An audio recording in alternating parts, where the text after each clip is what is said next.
to see, I hope, some friendly faces.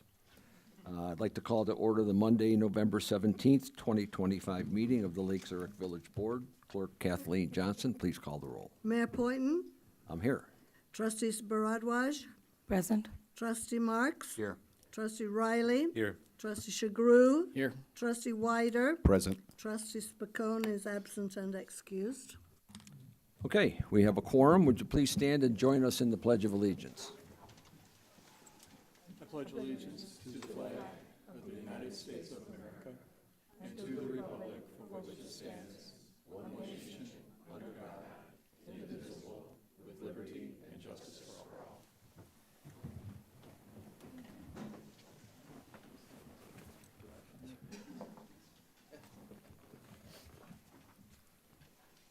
Okay. Next on the agenda is public comment.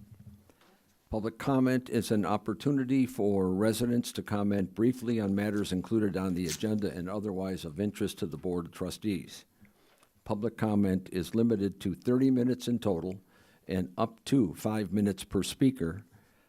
We will take public comments from the sign-in sheet in the order in which folks signed in. So when you get to the podium, please speak clearly into the microphone, identify yourself with your name and address for the record, and please direct your comments to the board and not the audience. So first on the sign-in list is Christina Mesker.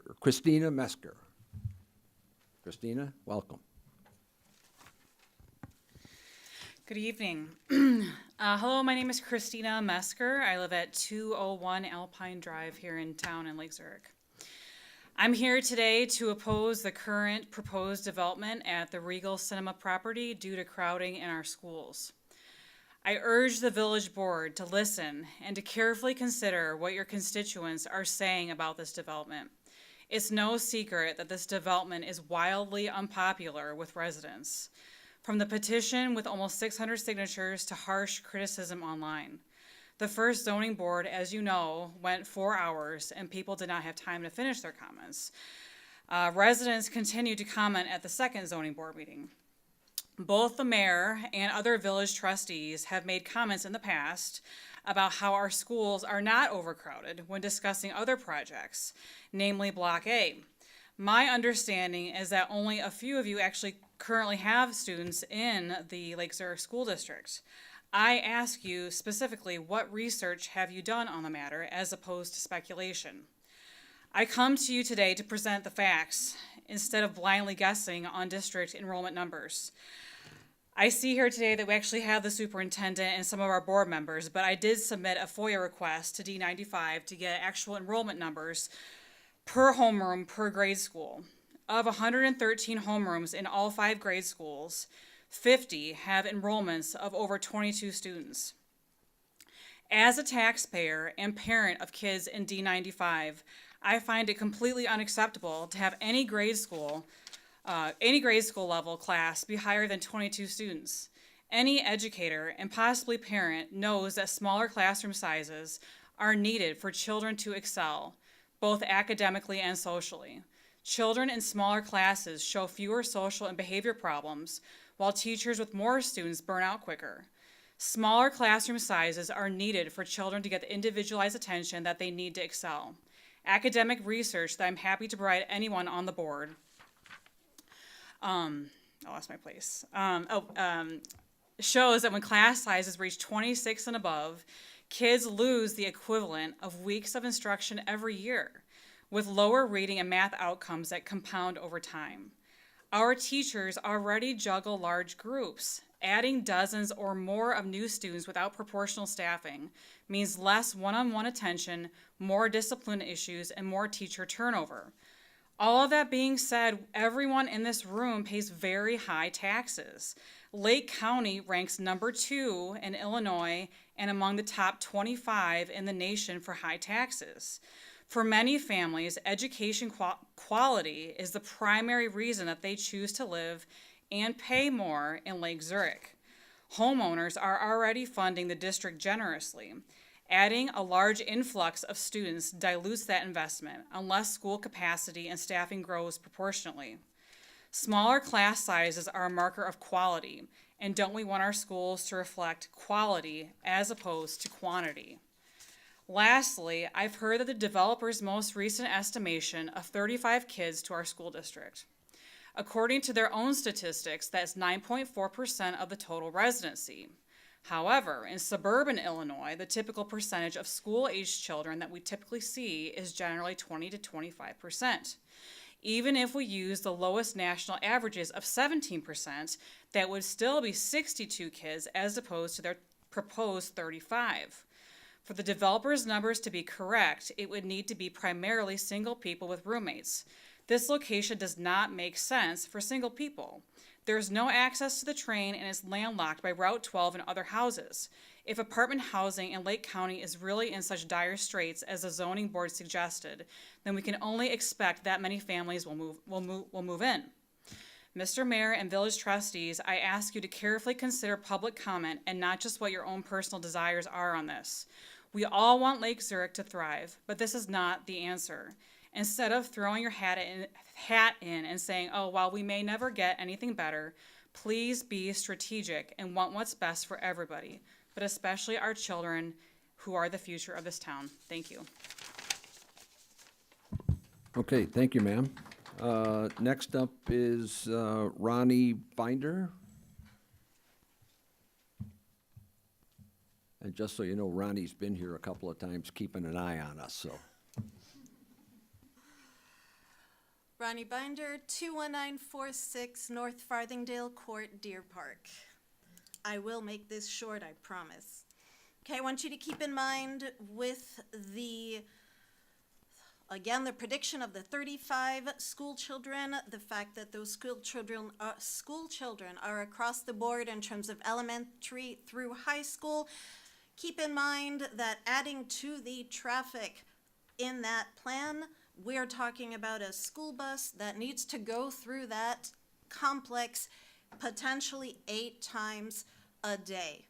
And let me explain that one. 6 times for 2 for elementary, 2 for middle school, 2 for high school. And thankfully our middle school South offers 2 after-school buses. So that would be 8 times a day to add a school bus going through that complex in and out. So please keep that in mind. Privacy fence, that was brought up in the last planning and zoning meeting. That was part of the approval that was done by planning and zoning, that there will be a privacy fence. I know the developer claimed that that will harm the wildlife. Frankly, since they're demolishing most of it anyway, I think that putting a privacy fence immediately behind the garage stalls is not something that's gonna harm the wildlife. Keep it right on the concrete. There is that green space immediately behind it, which is grass and bushes. I understand it's not meant for recreational use, and if yes, we should probably look into the appropriate plans for that it's more for stormwater management. So I would bring that back up and say yes, the privacy fence was part of that original approval by planning and zoning, and it should be put in there. Hang on, I want to make sure I don't 5-foot sidewalks were part of planning and zoning requirements. There are 5-foot wide sidewalks that alongside, right up against Rand Road, there is one 5-foot wide sidewalk that leads right up to the right in, right out of that proposed right in, right out area. That is about 800 feet away from June Terrace. I've said this, and I know I'm going to reiterate. I do believe that if there is going to be a sidewalk leading right up to that right in, right out area, and it is 800 feet away from the nearest crosswalk, I do believe we will have people crossing that road. I believe there should be either a crosswalk there, or fine just putting a fence and don't put the sidewalks. But having the sidewalks there And since we cannot really control, people will go where people will go. They'll do what they do. It's not a smart choice to cross Rand. If we had a sidewalk that leads right up to Rand Road, if we have on the other side, there's Home Depot, Verizon, there's the Fifth Third Bank. We kind of hope that people will take their business there, potentially have teenagers from the apartment complex that have a summer job at Home Depot. They will cross that road. Not a smart choice, but please take that into consideration.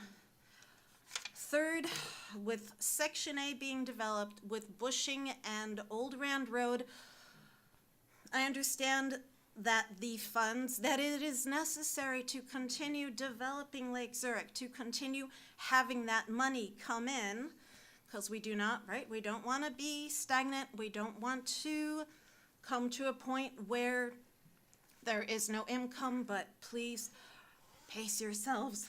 Please, let's do this one development at a time. And please do this in a more smart way. This is going to be a huge impact, and I'm glad that it seems that no one is taking it lightly, and I really ask you to consider that. Thank you. Thank you. Next up is Craig Daniger. Craig?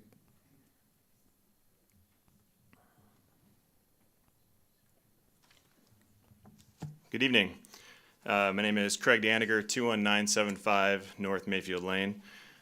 First off, congrats to the village on the grand opening of the thoroughfare downtown. It is absolutely beautiful. Job well done on that. But I'm here to really speak to the Regal Cinema redevelopment. Really this has been quite a journey to get to the point we are at today. It's been almost a year in the making, right, since the developer came in for the courtesy review. And as I'm sure you all recall, the feedback from the community members that were there, as well as the village trustees at the time, was that the density is overwhelming. And as a community, we've utilized the public process to reinforce this feedback along the way. The density is overwhelming. Still today, however, the issue remains that that density is still overwhelming. The community has expressed several concerns: school crowding and education quality, exacerbation of existing flooding issues, traffic and traffic safety, environmental legacy, and existing foliage destruction, all of which stem from an overwhelming density, and all of which can be eased with a more reasonable density. So if Lake Zurich and the Village Board of Trustees strongly feels that this type of residential use is the highest and best use for that property, then the question to answer really is, what is a reasonable density? And so the natural answer to that, it would seem, is to simply follow the ordinance, which allows for a density of 8.7 units per acre, or in this case, about 176 units. Now their 213 unit plan is 21% greater than what the ordinance actually does allow for. And in this particular case, with there being so much concern expressed by the community, literally hundreds of community members, why would the village board allow for a density that is 21% greater than what the ordinance allows, especially when the best way to address these community concerns is in fact by a reduced density? So respectfully, we as a community implore the village board to take a common sense approach, and if approved, only allow this concept if in alignment with the density ordinance or a maximum of 176 units. And furthermore, we ask that this concept be applied to the site plan in a way that further improves the preservation of existing foliage, increases setbacks, and maintains green space beyond what the current plan already suggests. And regardless of the final plan presented, we ask that the village require the developer to do two things. One, guarantee the preservation of the trees that are shown on the ultimately final landscape plan. And two, provide a 6-foot tall privacy fence just behind the curb line along the southern boundary, which in no way should require more additional trees to be harmed, being so close to that curb line. And also, by the way, generally aligns with what Continental provides in most of their developments anyways. So thank you for your consideration. And again, big picture for density considerations, Let's simply enforce the 8.7 unit per acre ordinance. Thank you. Thank you. Next, Mary Koza. Mary?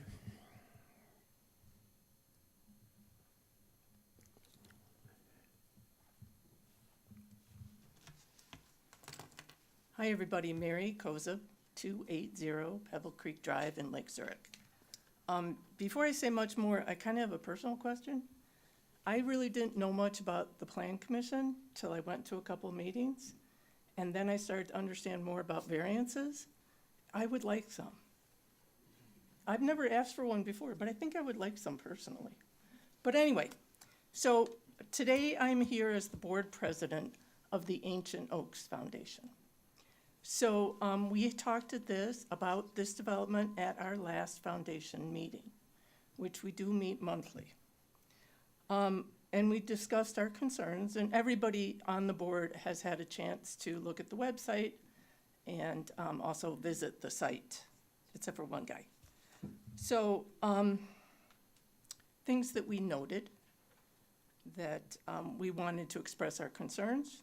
We wanted to also make sure that you, as a board and staff, know that Ancient Oaks Foundation is a community resource. We're here for the community. That's why we banded together 15 years ago in September. So that's why I gave everybody my card. You have questions, please come to us. Let us know, all of you. So we wanted to make sure that you realize that oak trees, which are the biggest heritage landmark trees that are scheduled for removal, they are a keystone species, meaning they support more life than any other family of trees. So we have 11 native to the area, 11 different species. So new studies are showing, and I just went to the Oak Ecosystem Recovery Plan at the Morton Arboretum in October, and there's a new study out showing that forest patches and they're more important than we ever thought. Because right now, of course, where we live in the 7-county region of the Chicagoland area, we have forest preserves, and that's where the big patches are. But they're showing that these smaller patches, which represents this subdivision and this development and parts of Lake Zurich, are very important to wildlife. And they're more important because they provide the connectivity to Cuba Marsh or Heron Creek or Cushman Park or Oak Ridge Marsh. So wildlife being able to use that on a regular basis and in migratory patterns. These patches provide things to us too, physical and social landscapes. And these landscapes are important to the human and the wild community. And I need you to really think deeply about that. Physical and mental health cues often come from places with mature landscape. These studies are available on the Chicagoland Regional Tree Initiative, CRTI, which is supported by the Morton Arboretum, the County of Lake, the regional, state, federal agencies, and nonprofit. It's not the world according to Mary, though it should be. One of our other concerns, of course, is the loss of canopy. Canopy is super hard to replace, and I hate to even use the word replace once canopy is lost, because, we're worried about the loss of native tree species, their size, and their age, which are the keys to that canopy capture that we need to keep our community healthy. The quality of the proposed planting. I will not call them replacements because they're all gonna be brand new. And just so you know, and their landscape architect guy knows this too, 50% of those aren't gonna make it. And it's higher. Not saying they have a property management people that will probably replace some. But you're not gonna be able to replace those years of growth. Mature trees are responsible for carbon storage and carbon sequestering. Just a reminder that storage is the estimated amount of carbon currently held in tree tissues, such as roots, stems, and branches. Carbon sequestration, that's a good word, the estimated amount of carbon annually removed by healthy trees and a healthy canopy. So if a tree is alive, it functions for storage and sequestration. When the tree dies or is cut down, the carbon is released back into the air, and those carbon removal services end. In the expert circles of green infrastructure, canopy is included in their list, not ditches or purposeful neglect, such as allowing buckthorn to flourish. That, to me, is purposeful neglect. Mary, your time is up. No, it's not. Yes, The it is. importance of the urban Mary, your forest. time is up. Thanks, Tom. Thank you.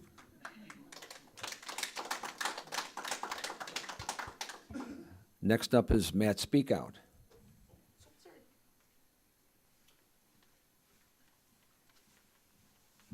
Hello. I'm Matt Speakout at 306 Whitney Road, speaking in regards to the driveway enlargement on Whitney Road, but I'm also Matt Speakout speaking as a member of the Lake Zurich Tree Commission in regards to the Regal development. I seem to be coming to more and more of these. I don't love them, but so I'll be quick. For the driveway enlargement, our homeowners association had sent a letter, but I believe for some reason it was deemed inadmissible. So I'm here to just say that then the only real concern we have is of congestion in the road, and will it be rectified of parking business vehicles in the road as they need to comply with the village business ordinances covered prior, and that the business be relocated. If this happens, I got no issue for it. Unfortunately, the village has not been able to get this compliance previously, and that's what our neighbors are concerned about. Now, if I may switch gears for the Tree Commission. For those of you that don't know, the Tree Commission of Lake Zurich has been in existence for 28 years. We are the commission dedicated to the urban forest. As a member of the Tree Commission, I would like to state that what I had said at the Planning Commission, which is that Lake Zurich is losing in a losing battle with canopy, as Mary had just said, especially with our oaks. This village is a tree city and has been for 20 years, and this designation gives us priority to get available grant funding to improve our town, and we need to stay that way. We at the commission have not seen the landscape plans for this development, but it was discussed at our last meeting. In its discussion, as we said, canopy was a major concern. Our disappointment is that if the commission had been able to review the project, we could have given our recommendation before so. Could the site be improved ecologically? Sure. Could it be removed some invasive species to improve the ecological integrity? Sure. But I think, could the development coexist in its current parking lot footprint? I'll leave that up to you. So, thank you. Thank you. Jill Wetter?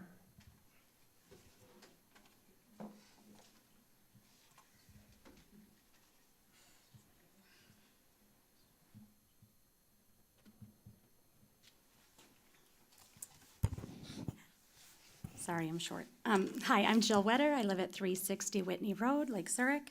I want to just say two things, please. One is on behalf of the Regal Cinema. I personally don't support it, nor does anybody that I've talked to.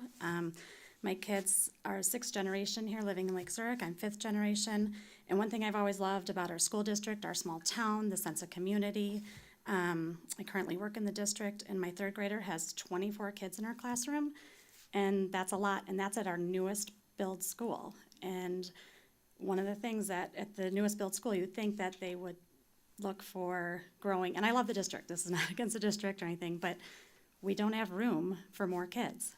So 24 kids in our third grade classroom at our newest school, I can't imagine what the others are like. I don't know. I'm just hoping that we find out. As far as the property, I can't imagine there isn't a better use for our town. Our small town, we don't need to be these other towns. Like, we're different, and that's why we love it here. So I'm just against that. That's my one topic. My other one is, I'm gonna read something from an email that came from Colleen that works with you guys. We've been in correspondence with, so I'm on Whitney Road. I wanna talk about the driveway expansion for Whitney Road. I support what Matt just said, and I just wanted to say, one of the correspondence that we submitted, they said they couldn't use because it was anonymous, but we did supply our name to the village. We did give our emails, and so it was kind of frustrating. What we don't want is we don't want to argue with our neighbors. We do love our neighbors. We love our community. I think Mike from Working Q has grown a wonderful business over all these years. The only issue is as that business grows, it's starting to impact the sidewalks that the alpine runners go on, or the kids that walk around the lake. And so as more equipment comes in, it just becomes a bigger headache. And so what it says, and I'm all for a bigger driveway. A lot of us want a bigger driveway.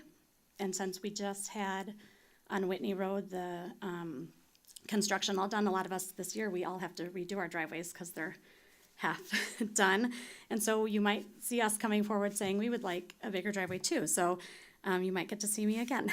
But the bigger driveway isn't the issue. It's the congestion that if there's a bigger driveway, if the business is allowed to continue, then, I mean, there's already 2 more trucks and 1 more trailer than there has been in the past.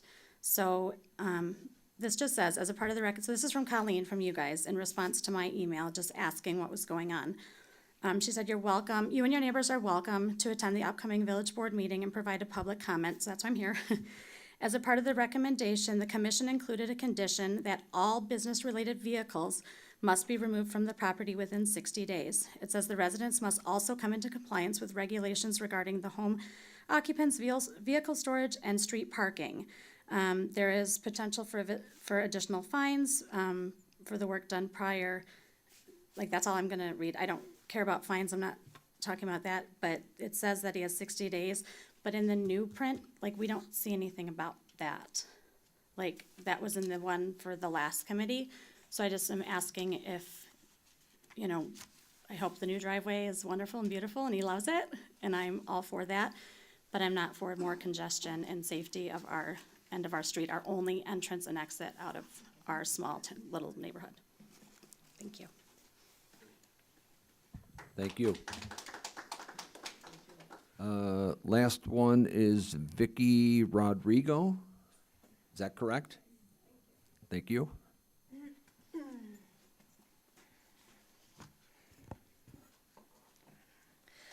All right. Hi, I'm Vicky Rodrigo. I live at 21980 Mayfield Lane. I'm here on the Regal property. My Portillo's order is Italian beef with sweet peppers dipped.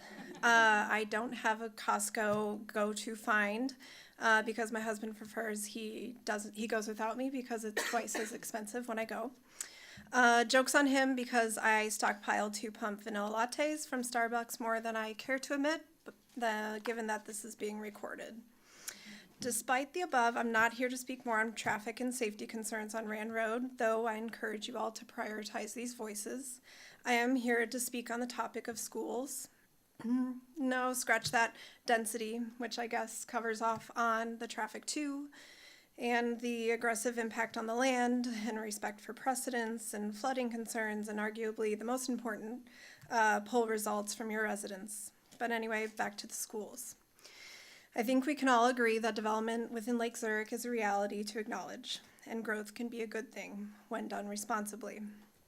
There are clearly many processes and entities in place when exploring this. I've experienced these recently, and I have to say they are exhaustingly disconnected. Throughout this entire process, the community has been expressing concerns about the impact this unprecedented level of density will have on our schools, which is worth noting that our great schools is one leading factor toward people choosing Lake Zurich. The village has heard these concerns expressed in a multitude of ways for almost a year, yet seemingly dismissing it through a review of a single data point in a public record found during the planning and zoning review. When speaking with the school district, it was made clear to me that they play no decision-making role at this stage of evaluation, which makes sense. This is not them right now, this is the village. It is your duty and responsibility to make informed decisions to help set the community and its other entities up for success. Your decisions have impact, a game of dominoes, if you will. Another reality is that you can only directly control what you can control. So let's focus on informed decisions. The village, who currently sits in the driver's seat for this leg, should have an open mindset and strive for a clear picture of the situation. It shouldn't be so hard for our community members to illustrate this need for the village. You should be utilizing the experts and resources available to you to make informed decisions. I applaud the district for being here tonight and overall for being the ones to offer their expertise on the matter. The existing entities exist to be their representative cog in the system, but no single cog can succeed without consideration or support of the other. Again, growth can be a good thing, but it needs to be done responsibly. Thank you.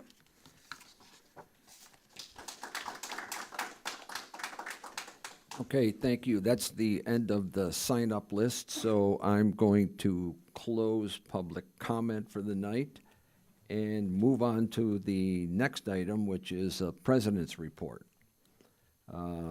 Hearing a lot of comments about over-enrollment and density in schools.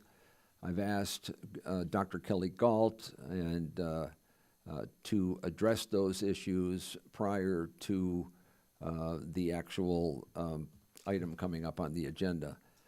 So she is Dr. Galt and Doug Goldberg, who's the vice president of the school board, and Dr. Romano, who's the finance director. They're here to give us, we're not experts up here on density in the school system. We've brought the experts with us and asked them to at least give us 5 or 10 minutes on the density of the school system. So Doug, Dr. Romano, Dr. Galt, thank you for coming.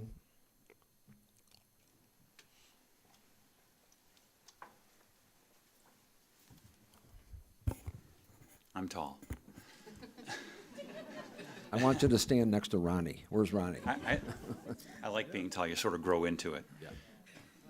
So, Mr. Mayor, good evening. Village Trustees, good evening. It's our pleasure to be here this evening. My name is Doug Goldberg. I'm the school board vice president. I've been in the board for 16 years now, so I've certainly seen a lot of change, a lot of growth in our community. We really value the relationship that we have with all of our community partners. It's very important to us. We have an excellent relationship with the Village of Lake Zurich, and that's going to keep going on, I'm sure. We are not here tonight to offer our opinion on it. That's not our point. We're here simply to provide facts and data, what our enrollment numbers look like, what our current staffing looks like, and what our building utilization looks like. Dr. Galt and her team will provide a quick presentation. We'll take any questions from the Village Trustees if you'd like to, but once again, we are not here, to offer our opinion. We do say, by the way, I heard it tonight, I loved it, that the vast majority of people that move into our local communities come here because of the district. Well, many of them children, and we're proud of that. We feel that we're very good stewards of our community's resources, and we want to keep that up, right? We've done an amazing job over the last time that I've been on the board in terms of increasing all the metrics that you use to judge a school by. We're proud of that. We finished our referendum. We have wonderful buildings. And again, we really value the relationship we have with all of you. So, Dr. Galt? And I'm short. So thank you, Mr. Goldberg. We do have a presentation this evening, and so I'm going to ask Dr. Romano to get that set for us. I did want to also introduce Julia Bisic. She is our Executive Director of Human Resources. Dr. Romano is also here this evening. He oversees all of our business and operations, and then I am the superintendent, the lucky superintendent to be here in District 95, and a very proud, I'll say, grandmother of a child who also attends our district, which I choose. And so we're going to just share a little bit of data before I get started. If you could go ahead and click. I would not be able to present here this evening if I did not share some awesome photos to, again, just confirm that our district is outstanding. We provide excellent opportunities for our students, and so I believe that is why people want to be in Lake Zurich District 95, myself included. This evening, we're going to share with you 3 really important documents that have been shared with our Board of Education. Those include our 6-day enrollment data, which is shared every single year at the same time, or about the same time, our current building usage, And that explains a little bit more about how we utilize our buildings. And then a demographer report, we do conduct regular studies to better understand projections into the future. And so I'm going to ask Mrs. Bisich to share the 6-day enrollment data. And Dr. Galt, this is available on your District 95 website? So it is, if you go to our board meetings, and there's 3 different board meetings actually where this information was shared. The demographer report was shared last spring. The 6-day enrollment was shared next, which would have been in the fall after the 6th day of enrollment. And then my report was updated from 2024 to 2025, and that would have been probably October-ish. Okay. Thank you. Good evening. I'm Julia Bisich. I'm the Executive Director of Human Resources for Lake Zurich School District 95. Also a community member, and I've been with the district for over 20 years, and my kids all went through the school district. I'm also very proud of our district as well. I oversee staffing and enrollment projections, so I'm going to just really quickly talk to you a little bit about our 6-day enrollment and explain some of the numbers, so when you look at them, you can understand a little bit of what we're talking about. First of all, we do have set class size parameters that are set in our master contract with our Teachers Association, and so that is really our guide when we look at particularly elementary classrooms and when we're looking at staffing. Our class size enrollment maximums are 23-1 in kindergarten through 1st grade, and then no more than 27 in grades 2 through 5. Does get a little bit more complicated when you get to middle school and high school. Much of that staffing is determined by course selection, programming, special needs, so it's not a clear number calculation. If you can go to the next slide. So the next few slides are our 6-day enrollment numbers that you could see on our board presentation as well. I typically present a 5-year historical, so this is a 5-year historical from our schools. The first 2 schools you can see here, what I do want to point out is that it's important to note that our class sizes and enrollments are based on those parameters. So just looking at total enrollment, it's not a simple math calculation. So when you look at, like, for example, Isaac Fox, and you look at last year's total enrollment and FTE, we actually have a fewer students this year, but we have more sections this year because of where the students fall in the grade levels with our class size parameters. Additionally, just looking at overall enrollment isn't completely a simple calculation because you also have to take into consideration every time there's an additional section, you have to make sure you're accounting for specials. So that means more classes for art, music, PE. You need spaces for all of that. Special programming for special education, for EL, for bilingual, all of our special needs services. So it's not just a relatively simple, here's our total enrollment and here's what our capacity is. It's a lot more complex when you go into that. So I have in this presentation all of our buildings, our elementary schools, and then Dr. Amano, if you would go a couple more slides. You have our middle schools as well. One more. There you go. So these are our 2 middle schools. Again, at our middle schools, we don't typically just look at classes, we look at the grade level, but then within those grade levels, the class sizes vary. Again, we have special programming. Those class sizes might be a little different than other classes. So it does vary depending on student need and election of courses. And then at the high school, that's really where you get very specific by subject area. And those do fluctuate every year because students choose different things, and so our enrollments shift typically from subject area. So when you look at the enrollments for the high school, even though they go up or down, it's not necessarily the same correlation for staffing and class sizes. And I will turn it over to Dr. Romano to talk about, or no, Dr. Galt. Thank you. So building usage information, I'm going to go a little bit further.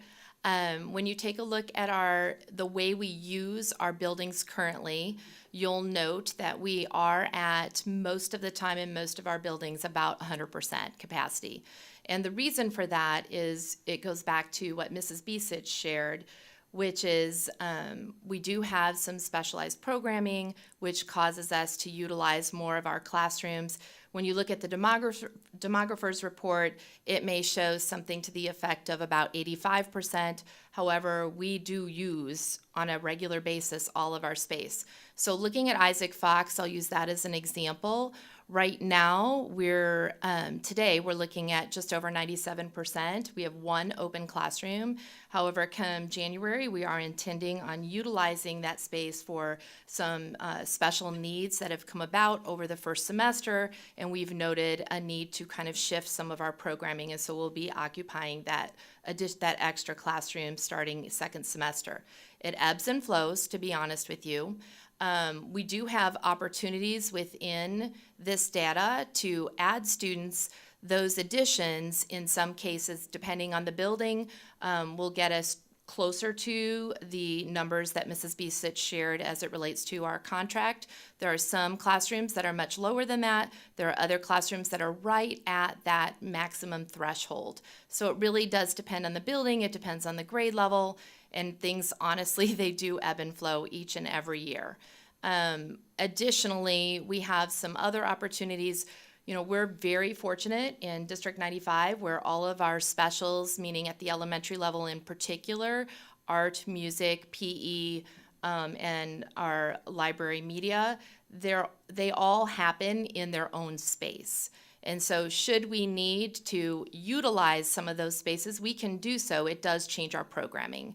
And so when I think about it, we are able, to take in additional students, but it would be, it would depend on what grade levels, it would depend on what year it is. And so it shifts and changes, I would say, every year. And if you go ahead and go to the next slide, Middle School North and Middle School South, same situation. We're also really fortunate in our district where we have both of our middle schools attached to an elementary building, which means that sometimes, depending on the building that needs more space, we're able to flex that space between both of those buildings. So that can be helpful for us. But again, we are close to that 100% utilization, meaning what we're using. And that's very different from capacity. Go ahead. And I guess the high school slide disappeared, but I would say the same thing Mrs. Bisich said as it relates to high school. We typically have space available in our high school for our classrooms. There's been some fluctuation between last year and this year because we were able to, develop additional space for our office space. And so we were able to combine some offices and move them and just strategically place office space so that it helped us. Oh, here it is. It helped us to manage our numbers better. And then I would say our Board of Education right now is contemplating potential upgrades to our upstairs. We are able to move some of those classrooms downstairs while construction would be in play, but we'll be very tight for semester 2 when that and if that, right, Mr. Goldberg, if that were to happen, but we're waiting on a board vote for that. Not the sales night tonight. Well, I'm trying, so, but again, there is capacity within the numbers, and I do need to be clear about that. And usage and capacity can be very confusing, and so just want to explain that nuanced difference. Dr. Romano. Good evening. First of all, I've been to several of your meetings, and this is the first time I've been able to get up and join you publicly, so thank you for all that you do. It's a big deal, what you do for a community. So with that said, little background, we do have a lot of data that was collated with the help of Cropper GIS. They're a nationally known group that does demographer work for school districts. They've had over 100 plus across the nation. So they're well known in this area. I just wanted to kind of give a little nuance to this. And while we've talked about how we use our buildings, we also want to be forward thinking about nuts and bolts with regards to what is it that actually is prepared for our buildings with regards to what they can manage in a worst case scenario. And so we've put together this data. This is part of the report that Dr. Galt had mentioned is available on our website. And it breaks down in a heat map to some extent with regards to where we have higher enrollment. Obviously, if it's green, we're good. If it moves into the pink to the red, that's where we're getting into a point where our enrollment is heavy compared to what we would like to see as far as balancing across the district. That said, you can see that we do have some availability, but about 50% of our elementaries are in that range where it's not green. And so for us, just something to note. What I want to do is just talk a little bit about a piggyback to what was said by Dr. Galt with regards to the fact that we utilize our buildings to the best of our ability to meet the needs of all the students. Whether or not the development moves forward, whether or not we get the enrollment that is anticipated based on what was projected or some of the other things that were mentioned this evening, we will meet the needs of all the students when they arrive. However, there are some things that if, for example, we end up in a, I should stop, I'm gonna put that down. If we are in a situation where enrollment goes much larger than what was even projected, there are some potential impacts that the district is going to have to look at. That might be a disruption of the balance between the buildings. You saw that May Whitney is our highest population building. We may need to take a look at redistributing that. We also have some other capacity overages that may happen at some of the buildings depending upon where the students reside. We had talked about the fact that, you know, if we had the 30 to 35 students that were projected move in, are they all high schoolers? Are they all elementary school students?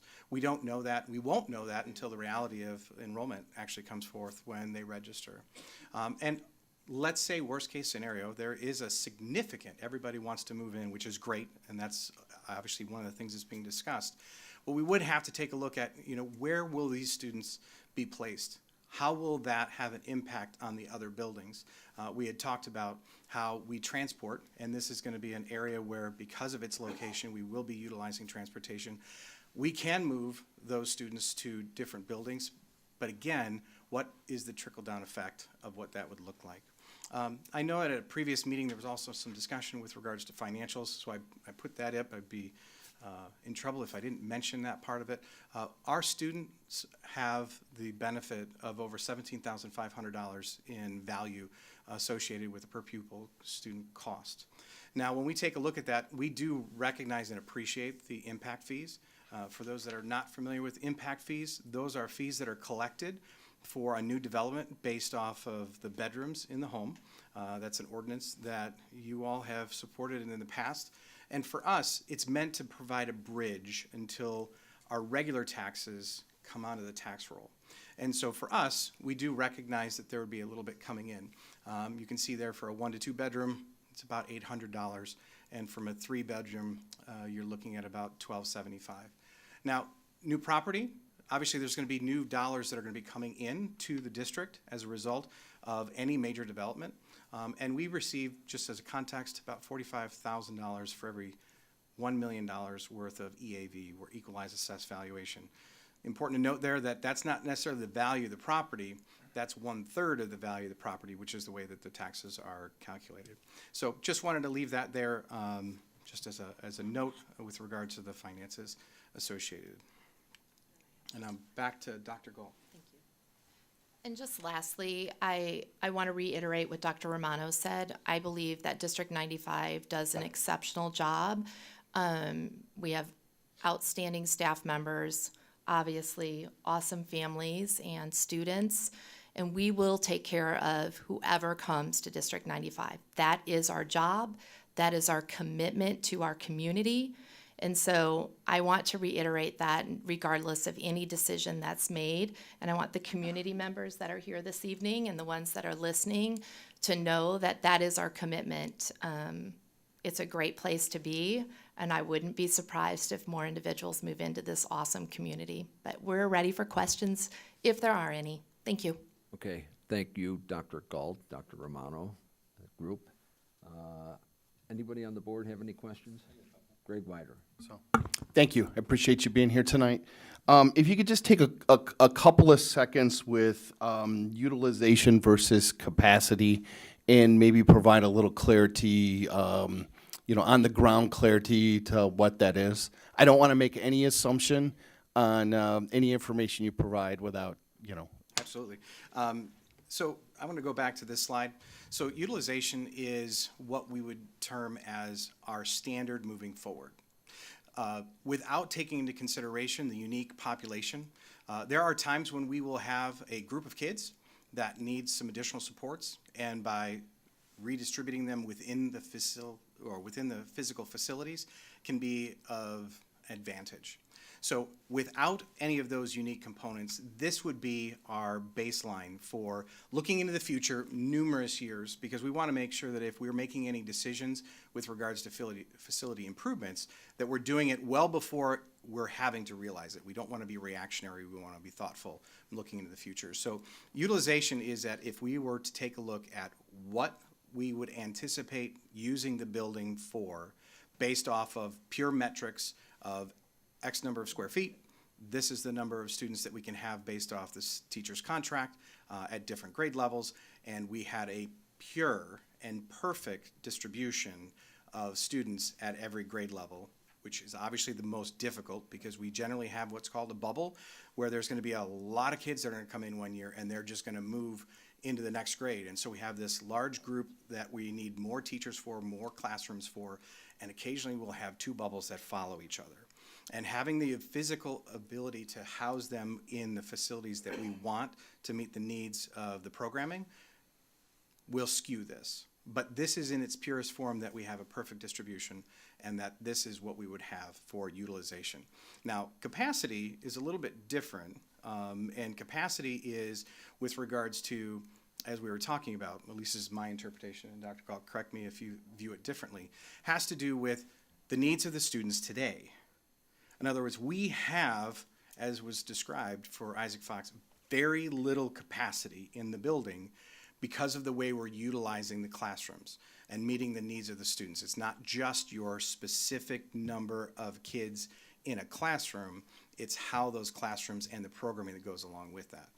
So, for example, we may have an opportunity to test out a new program with regards to the needs at a specific building. Should that exist, that would take up a classroom, which limits the amount of capacity that we have for managing student growth in a specific building. Does that help provide? Sort of. So Okay. let me ask you this, and if it's not a fair question, feel free to tell me. Okay. So where does the actual enrollment fall into the total number of students we have in District 95? Where does that fall into utilization and capacity? Can you repeat the question? So you get total number of students, and Yeah. okay. How does that fit into? I'm trying to tie off all the pieces. So how does the total enrollment of District 95 fall into the utilization and the capacity? Sure. So like to the utilization, to me, and again, I'm not managing a school district. How does that? To me, the utilization feels like the management of placing the bodies and doing the programs. Is that correct, or is that not correct? So that kind of goes back to how this isn't a simple math I get it. equation. So utilization, when they calculated it, really was taking what Dr. Romano said. They were taking square feet, how many kids per square feet, correct me if I'm wrong, and just kind of coming up with percentage-wise over that, how many kids could fit in there compared to what we have.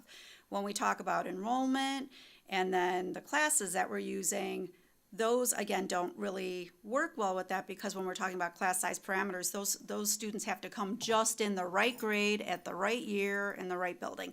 You talked about, Dr. Romano talked about a bubble year. Actually, our girls at Seth Payne were one of those bubble years many years ago. Their class size were just under popping a section for the 6 years they were there, and they never popped it. They were one kid away that whole time.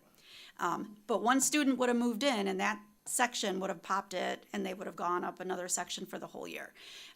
The other thing that's important to note is our special education population. We made a commitment to those programs many years ago that once they're established in a particular location, that is where those classes will stay. It is not fair for those families, for those students, to have them moved from year to year to year, which is what used to happen based on class size and needs of the buildings and not having enough space. So we would move those programs from from Seth Payne to Sarah Adams to wherever we had space. And so many years ago, we made a commitment to those programs that once they were developed in a particular building, they would stay in that building. And so that's another consideration when you talk about utilization, because while some of those special programs are much smaller class sizes for the needs of those students, those spaces are being utilized. And so that takes away from being able to pop another section or add some other things, but then also takes into consideration when you have to have, again, specials for PE and all that. Does that make any sense? Does that You know, as answer it? much as it can. Yeah. You know, I understand, I understand that it's not as simple as 1 + 1 = 2. Let me try to simplify it for you, Greg. So Okay. basically, if you just looked at our buildings and said, how many square feet do you have? And you look at the amount of kids, you'd say, oh, you have plenty of square feet, you have plenty of space. By that simple calculation, you know, we're in a fairly good spot. However, as you pointed out, the way we utilize the spaces today isn't necessarily at maximum efficiency because, as Julie just said, maybe we have a classroom that only has 12 students in it. That classroom's basically 100% utilized. So, and that's a good thing, right? We want to make sure we have all these wonderful spaces that we're using them to the maximum degree that we can. And, you know, if you go back and look at the data, the heat map, if you will, that Dean was showing a few moments ago, I think what you can walk away from that and say is, well, you know, at the high school level, we're in pretty good shape, right? We have pretty good capacity there. There isn't any significant issues with class size. Middle school is a little dicier, but still not bad. We have challenges at the grade school levels, no question. There are bubbles, if you will, going through some of the grade levels that cause those buildings not only to be very highly utilized, but also the class sizes to be, you know, nearing the capacity number. So that's the basic takeaway. And we don't know year over year who's coming in. For example, this year our kindergarten enrollment was actually smaller than we thought. Right? We had less new students coming in. Next year that could change dramatically. Or we get an influx of people that happen to have a lot of fifth graders. So, you know, it's very difficult to predict exactly what's going to happen because we're not in control of that. But I think the big takeaway is we do have challenges at the grade levels, you know, in certain class sizes, certain grade levels. And, you know, we're certainly concerned about, we're keeping an eye on it. And Dean mentioned there are methods available to us to try to relieve some of those pressures of certain buildings. And that would be, you know, potentially, not saying we're doing this, potentially looking at boundaries going forward if we had an influx of students. So the team does an amazing job every year looking through this information, trying to best utilize our buildings to make sure we serve every student that comes to us, right? Because they have a wide variety of needs, and we're not in control of that. And our job is to provide the best possible education we can for every student. So I think, you know, like I said, I think we're doing a great job. But the big takeaway is we do have concerns at the grade school levels about class sizes at some of the buildings, and we're monitoring that very closely. And that concern is literally a year-to-year concern as the Absolutely. bubbles are created or dissipated. 100%. It changes every year. Like I said, we didn't expect to see a slightly smaller enrollment we had this year at kindergarten. Right? That's what happened, right? Yeah. And as, you know, as neighborhoods turn over with time, older people might move out, new families might come in. You know, we're not sure what grade levels will come with that. So we try to make sure we're in a position where, again, we can serve every student the best that we possibly can, but we're not in control of that. Understood. Yep. Roger? Thank you guys for coming. Of course. We thought this would be 10 minutes. It's now a half an hour, but But thank you. This is obviously a good topic because I think, as you can hear for public comment, that's the resounding one. So I've got 3 kids that go into school. I got the trifecta next year of high school, middle school, and grade school. So obviously this is very important to me. But one question, I heard the bubble. Would it ever get to the point for the bubble that we may have to look? I heard the boundaries, and that was probably one of them, but temporary structures, if that ever got to that point. Well, let me just say that there's many methods we have available to us to talk about that. You're talking about the use of mobile classrooms, and certainly that's something that could be done. We've done it before during construction. For example, at Middle School North had them for a few years not too long ago. I'm not saying we're going to do that or we have to do that, but that's certainly a method available to us. You know, we'd like to avoid that if all possible. There are security concerns associated with that, et cetera. But you know, we are monitoring the situation. We're absolutely going to do everything we have to make sure that we accommodate every student, so. Got it. And kind of the last piece, right? Obviously, this is zoned commercial, and we're potentially looking at moving it residential, right? And you can't forecast stuff like this, right? When you guys plan and look for years ahead, you assume based on what we have, correct? And Well, we do, our team has done an amazing job working with all of our villages, and particularly Lake Zurich, to try to look ahead and work with their teams to understand what developments are being planned or being talked about. So for example, when we did the demography study just last year, we made sure that we contacted all of the villages that feed into our district, understand what the projects they had that they were on the table they were looking at, and those are all baked into some of our assumptions. So that is taken into account. Okay. Best that we can, right? Sure. Things change. You Yeah. guys have, these things come and go, right? You have something to say, Dean? No, I was just going to use an example, and that has to do with Cuba Road development where the Bona Beef is. And that was not a development that was even remotely considered when the last review of where students would be assigned. And you saw that May Whitney was a little bit on the hot side on the heat map. So all of those things come into play as we're looking at it. So as soon as we're aware, and we have a really good relationship, I know I've reached out numerous times with the staff here to get an understanding, and as Mr. Goldberg indicated, we did go walk through all of the known projected plans in the data that we have. And that particular development isn't in Lake Zurich. That's correct. It's in another community. That's correct. And Yep. those were 95 3- and 4-bedroom homes, which you could have got, you may end up with 300 kids out of that development. Just Not- saying. yeah, we have a lot of students that are in that development, right? Very full buses. Right. Okay. thank you guys, appreciate it. Anybody? Jake? Yeah, I got a couple things. Thank you, Mr. Mayor. Thank you, everyone from the school district who appeared. I think one of the most resonant comments that was made is don't consider facts and figures without context. So this is immensely important that you guys are here and giving us the context we need. I think the two things that come up for me are, like Roger said, this is one of the most emotionally resonant issues that a municipality can face, right? There are kids involved, families.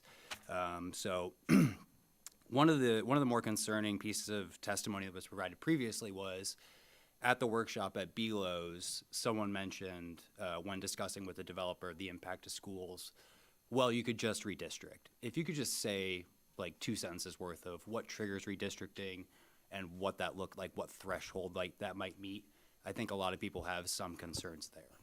So nobody takes that word lightly. You know, boundaries, that's not a fun thing. I think I've been through 3 of them in my tenure. And what triggers it, of course, is when we get to a point where we have significant class size issues at a particular building, and we also can see students that are, maybe there's a new development like the one that Tom just mentioned coming in that we know is right at that point in time destined to feed to that school. Well, then we'd have to have a serious consideration about doing boundary changes. In fact, we just did this 5 years ago, we did boundaries. So, and that was what, actually one of the things that triggered that boundary was knowing that those 94 homes were coming in and they were going to feed into, for example, Isaac Fox and Middle School South. So again, that's at this point in time, we're not planning anything like that. That's not something that we have on the event horizon this time. That isn't to say it wouldn't be considered in the future should the need arise, but we take that very seriously, and there has to be some significant triggers to make that event happen. Yeah, absolutely. Sure. Can I just add one thing? I would also offer that we have a core value of equity, and so equitable access to similar experiences across the system. So we would be looking also at, is there a building where we are unable to provide similar services and experiences for our kids? That would trigger at least a conversation with our Board of Education about potential boundary work. So to offer another lens.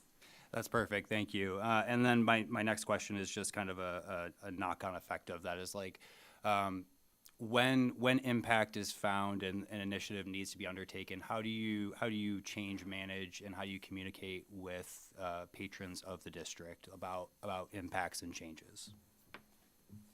Dr. Romano helps to lead that process, so. So one of the things that we would do is that we would have massive amount of communication up front early. That is the reason that we employed Cropper GIS, is to see if we're running into a wall in the future that we're not actually identifying, utilizing their expertise. If we reach a point where we believe that we're going to have to make those changes, we are going to want to get community feedback. We are going to be looking to identify what we can do internally. Is there things that are already in place that we would be able to take advantage of? We would be taking a look at our transportation routes. Is there some efficiencies with regards to where students can be transported? If it's 100% geographic that we're going to take to one school or another, can we just take that entire group and move those over? But again, a lot of that also takes into the account, the emotion of the fact that this is my school. Where I live, they just closed our school permanently. And so I know what it feels like to lose the community school, or for my student to be reassigned to another building that they didn't start their career in. Kids are way more resilient than we give them credit for, by the way.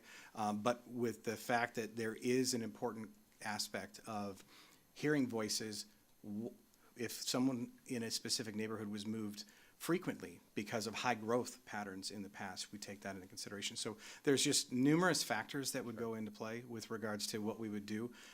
But when that comes, we want to take a look at all aspects. That's when we'll go back to what's the geographic enrollment, like where are the students across the whole district? Because if we're going to take it and look at it, we need to understand, are there any efficiencies?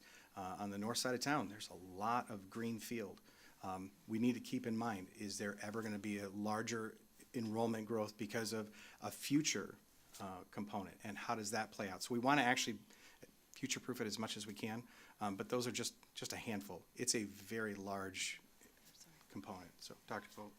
And then I would also say, as somebody who was able to participate in our last boundary work that we conducted, we ensure that there's voice around that process. And so we have a stakeholder committee that walks through the entire process with us. So much so that the committee members are expected to drive every single area so that they can best understand all of the neighborhoods that we may consider for potential change. And so it's actually a process that takes almost a year to complete, with a lot of involvement from within our community, or at least representative involvement. That's perfect, and I appreciate those were a couple big questions, so I appreciate the succinct answers. Thank you. William? Yeah. So first, again, thank you all for coming. I do want to kind of jump on Dr. Golt's last comment in terms of taking in any students that do come to our district. I don't, as a father that has 2 kids in the district, I don't feel like that was lip service. I think if you look at our district over the years, we have a proven track record, both with the district and the board, of evolving our community. If you look at the high school alone, all the additions to it, it's amazing there. Look at 20 years ago, what our district looked like, 10 years ago, how it does today. So I think we have a proven track record of working both with the board and with the district to be able to have some thoughtful evolution in how our village grows. That being said, I also want to thank, I know there's been a lot of focus on the density and capacity up to this point. With an educator or 2 in my family, just one question in terms of like the classroom support itself. It's my understanding when we do hit those 23 or 27, for instance, those maximum numbers, that triggers an increase in staff, correct, that's needed in the classroom? Does it trigger a higher? I'm just clarifying in assumptions here. So that, not necessarily. Okay. So we work very closely with our building leadership, and we rely on them to tell us what they need. So sometimes they need different things. Sometimes they might need support with an additional paraprofessional. Sometimes they need support with reading support services or some other interventions. So it's not an automatic, we have so many more students, we need another person. We really rely on them to work with us and tell us what they need specifically, and then we work very closely, Dr. Galt and I, with the building leadership to get them what they need. Thank you. And that's why I asked is, you know, when I think of my time in school, the classroom was one teacher to how many kids, right?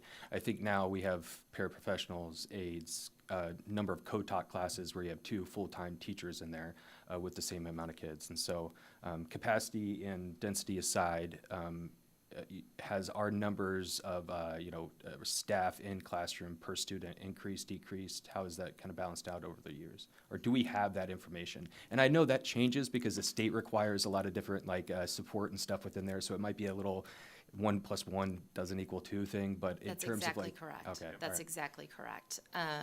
The other piece that I would offer is that we do have a cutoff, so at the beginning of the year, when it gets closer to the start of school, we don't add sections at a certain point. So once we've gone through a process, and we've looked at our numbers, if we go over, that's when we start having conversations about, okay, what other additional needs do we need to put in place, or do the students have and the teachers have in order to continue in a classroom that may be over that threshold? So we have those conversations, but I would also offer that if there's a building where there's high needs across a grade level and we haven't come close to hitting those thresholds, we may add additional adult support in that situation as well. So it really does depend on the needs of the students at that particular grade level as to what we put in place. Perfect. Thank you very much. I appreciate it. Sue? He's good? Okay. Folks, thank you. I just want to impress upon the people who are here that we take this very seriously up here. All of your concerns, your complaints, whatever, with regard to the school district, I've asked them to come up and help allay those fears a little bit and educate us, because we're not the experts in the school district, you guys are. And I appreciate all 4 of you coming up here tonight. I don't think we got everything answered here or solved anything permanently, but the audience, if you have any other issues with regard to the school district, we're done with them tonight. You can go to. Thanks, Tom.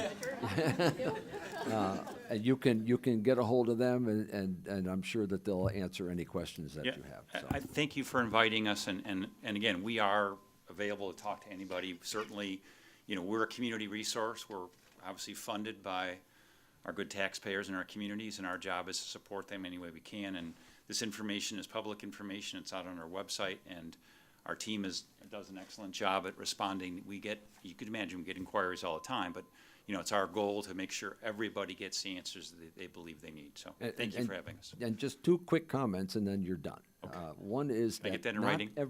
not every kid in Lake Zurich goes to a Lake Zurich school. True statement. I don't know what that number is, but I know, especially at the high school level, they go to Viator, they go to Carmel, they go to other places. Stevenson, even some of them go to. Tom, I think an even more important fact is that 70% of the people that live in our communities do not have students in the school district, right? So about 30% of the people that live in our community send their students to our schools, which is fantastic, but most people do not have students in the district. And the other point I wanted to make was that you feed not just Lake Zurich into your schools, but you feed in Kildare, Hawthorne Woods, Deer Park, North Barrington. Correct. And they have their own levels of development there as well. So That's correct. thank you all for Thank coming you. in tonight. We appreciate it. Thank you. Thank you. And I do want to say we appreciate the partnership. I know my team meets with Mr. Keller's team on a regular basis, so thank you so much. And we see Dr. Romano here on the TIF Joint Review Board, so Yes, correct. thank you. Thank you. Okay, now we move on. That's the end of the president's report, so we'll move on to the consent agenda. The titles on the consent agenda will be read by the clerk and approved by a single roll call vote. Any item on the consent agenda may be pulled for separate discussion or separate vote by any member of the board. Clerk Johnson, would you please read the titles? 6A, approval of minutes from the village board meeting of November 3rd, 2025. 6B, approval of the semi-monthly warrant registered dated November 17th, 2025, totaling $83.51. 6C, ordinance granting a driveway variation at 255 Whitney Road, assigned ordinance 2025-11-635. And 6D, ordinance amending Title III of Chapter 3 of the Village of Lake Zurich Municipal Code to cancel a Class W liquor license issued to Akandohum Incorporated and to issue a Class W liquor license to Olson Hospitality LLC, located at 64 North Old Rand Road, assigned ordinance 2025-11-636. Okay, and that last item, Stompin' Grounds is still here, but they're now just requesting a liquor license, so. Okay, thank you. Are there any board questions, or would anybody like any item any discussion desired on the item, or would anybody like anything pulled for a separate vote? Can we pull 6C, just? 6D for discussion, 6C. or? Yep. C as in cat. Okay. Just discussion, C. C. C. D. Cat, Charlie. Charlie, okay. So Separate vote or discussion? let's, discussion. Discussion, Do I have okay. to call that out right now? I think No. I just want some more clarification maybe from Sharosh. Gotcha. So, Okay. 8 years sitting on Plan and Zoning Commission, I know one rule of thumb that was really easy was, when it's all green, it usually means, not only is it meeting the ordinance, it's also, in tune with either president or other things that are beneficial to the community. There is some orange there, it's not red or anything, but I know it's partially met, and just knowing that there have been residents that addressed it tonight, and then previously to this meeting, if you could just give me a brief rundown from that 49-page summary that's there. And you heard some of the comments? Yes, I have. Okay. I've noted them. Thank you. I think the comments that we heard this evening pertain to the use of the street for parking of commercial vehicles. That was something that we brought to the attention of the property owner. We've had discussions with them.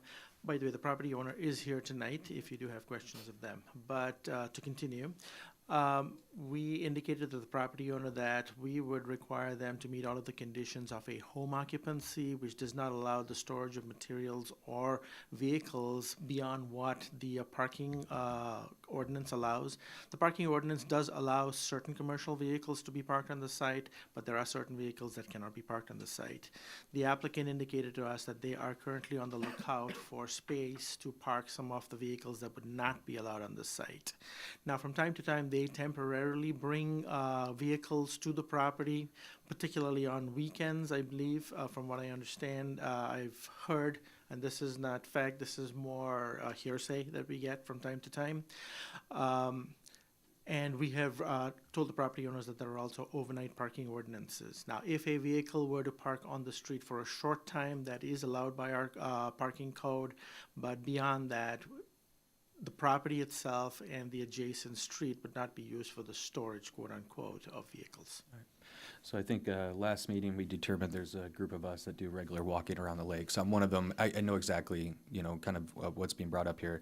So this ordinance isn't necessarily saying, hey, we can widen your driveway and you can park more commercial vehicles there. We're still asking the resident to uphold the current standards that are in place in terms of commercial vehicles that are there. And that property owner's been willing to work with staff and residents, et cetera, to find appropriate places, correct? Yes, that is correct. All right. I don't necessarily need to pull it for a separate vote unless anybody else does. Okay. All good? Any other comments on the item? Okay,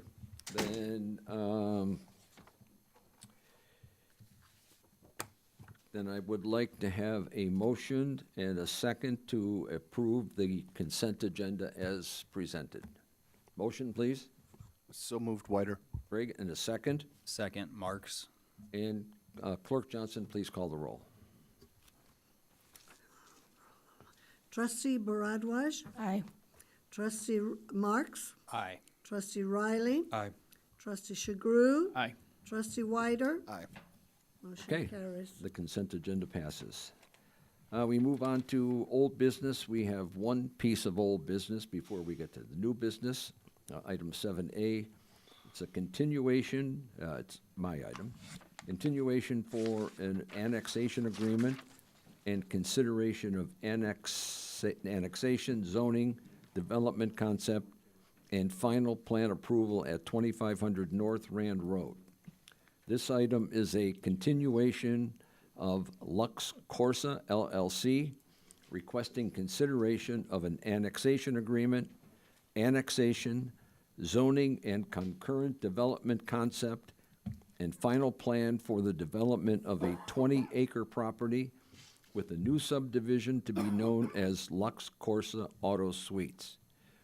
This item was tabled from the previous board meeting on November 3rd based on the board's desire to have a full board present for the vote, or at least more than a basic quorum.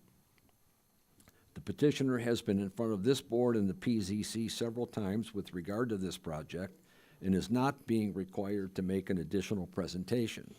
But saying that, I will give the petitioner the opportunity to advise the board of any changes that may have occurred since the meeting 2 weeks ago, and I will give the board the additional opportunity to ask the petitioner any follow-up questions. So, hearing that, the petitioner, Romeo Capudia, is at the lectern. So, Romeo, welcome. Thank you. Good evening. My name is Romeo Capudia, and I am here to respectfully request the approval of the proposed development called Lux Corsa Auto Suites, as well as the annexation of the property located at 24455 North Rand Road. Excuse me. Our proposed development includes an on-site car dealership, 121 car condos, as well as a members-only clubhouse. We feel our development will benefit the community by creating additional jobs and will create an expansion of tax revenue for a property that currently does not have any sales tax revenue and will increase the property tax revenue. And no kids. And no kids. We won't impact the schools. We appreciate the opportunity to annex the property within the village of Lake Zurich and feel it'll be a win-win for both parties. I'm here to answer any questions and happy to present once again if needed. Okay. I guess for those that weren't here at the last meeting, have you all reviewed the last meeting and are comfortable with the presentation at this point? Yes, and I remember the courtesy review well as I watched PCC. Thank you, Romeo, for your patience around this. Of course, you're welcome. Thank you. Okay. You had something you wanted to show? We don't have anything that changed, but I'm happy to present as well. Once again, I also have Melissa Toops, who's with OKW Architects, and Catherine Maxwell Talty, who's our landscape architect, if you have any questions regarding either architecture or landscaping. Well, I'd like to see what you have. Sure. We don't need anybody else, but thanks anyway. What the hell? I want to see what it looks like.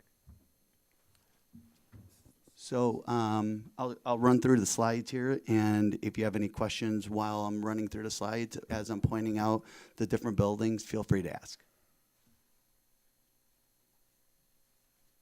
This is the site. As you can see, it's a 21-acre site located right on Rand Road and is surrounded by a lot of green area around the site. Here are all the layout of all the buildings. This slide was added from the last time due to comments from the property to the rear, asking how far the distance is. We've designed our landscaping in a nature that would shield any lighting from the parcel to the homes behind the property straight east. And as you can see, it's 658 feet away to the nearest building. Here is a layout of all the buildings, our site plan, which includes a total of 12 buildings. You could see a better layout here with the buildings, the dealership in the front of the parcel with the car condos throughout, and then our clubhouse. I think there's a laser pointer somewhere here. Figure out how to use this. Whoops. Romeo, you really only have to show us anything that might be different. Nothing has changed except for the 658 foot slide presentation showing you the distance between the house and the car condo building, that's building 11. Oh, okay. So no video then? It is on the thing, and Oh, it is, great. they will load it up in a second. Okay, thank you.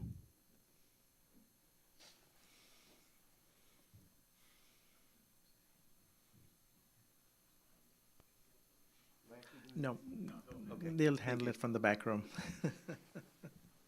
So in case the audience isn't familiar with this, this is adjacent to Meadowwood Townhomes on Route 12 across from the entrance to Windstone. It's 120 car condo suites, and I thought you had a video that you were going to show us. I think it's loading. It is loading, yeah. So He's looking it's for a it not- through the folder. It's a 60-second video, so it's not too long, and it's not too large of a file, so it should load.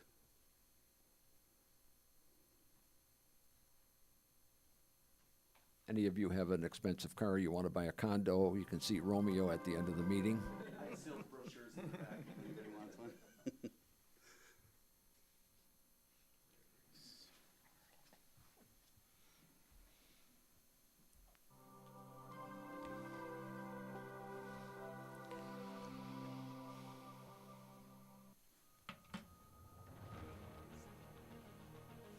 This is an aerial view from the south.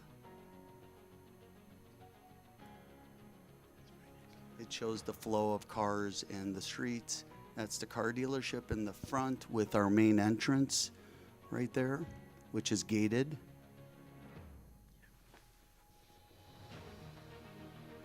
This is the main roadway going into the development. That is our clubhouse. That is a members-only clubhouse.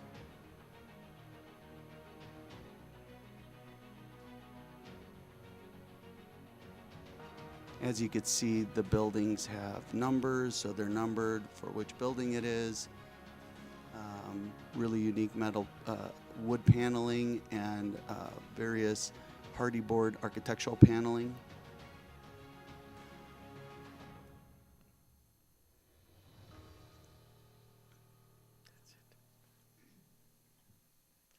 And that is our project. Okay, thank you. You're welcome. Any questions? Any other questions from the board? Okay, then I have 3 recommended actions we have to take.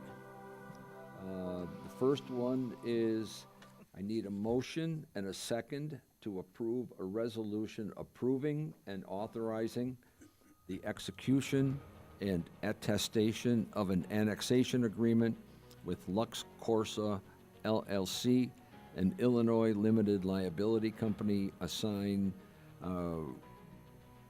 number 2025-11-105. Motion, please, first, and then a second. So moved, Riley. And a second, please. Second, Marks. And Clerk Johnson, roll call, please. Aye. Aye. Aye. Aye. Aye. Okay, thank you. That passes. The second action, I need a motion and a second to approve an ordinance annexing certain territory to the Village of Lake Zurich at 2500 North Rand Road, ordinance number 2025-11-633. Motion first and then a second, please. So move, Shagru. Roger Shagru in a second. Second, Bardwaj. Sujatha and Clerk Johnson, please call the roll. Trustee Riley. Aye. Trustee Shagru. Aye. Trustee Wider. Aye. Trustee Baradwaj. Aye. Thank you. The last action. I don't get a vote. Oh, sorry. I am so sorry. I had you absent. Trustee Marks. Aye. Thank you. You were supposed to be gone. Okay, the last action then on this is I need a motion and a second again to approve an ordinance rezoning newly annexed property within a B1 local and community business district and I industrial district and granting approval of a planned unit development development concept and final plan and modifications to the zoning and land development code for a commercial subdivision, assigned ordinance 2025-11-634. First the motion and then the second. Motion, please. So move, Sugru. Roger? Second, And Riley. second. Who? Riley? Thank you, William. Riley? Okay. Okay, and Trustees- Clerk Johnson, roll call, please. Okay, trustee Sugru. Aye. Trustee Wyder. Aye. Trustee Baradwaj. Aye. Trustee Marks. Aye. Trustee Okay. Riley. Aye. Romeo? Happy development. Thank you so much. Really appreciate all your help. Thank you.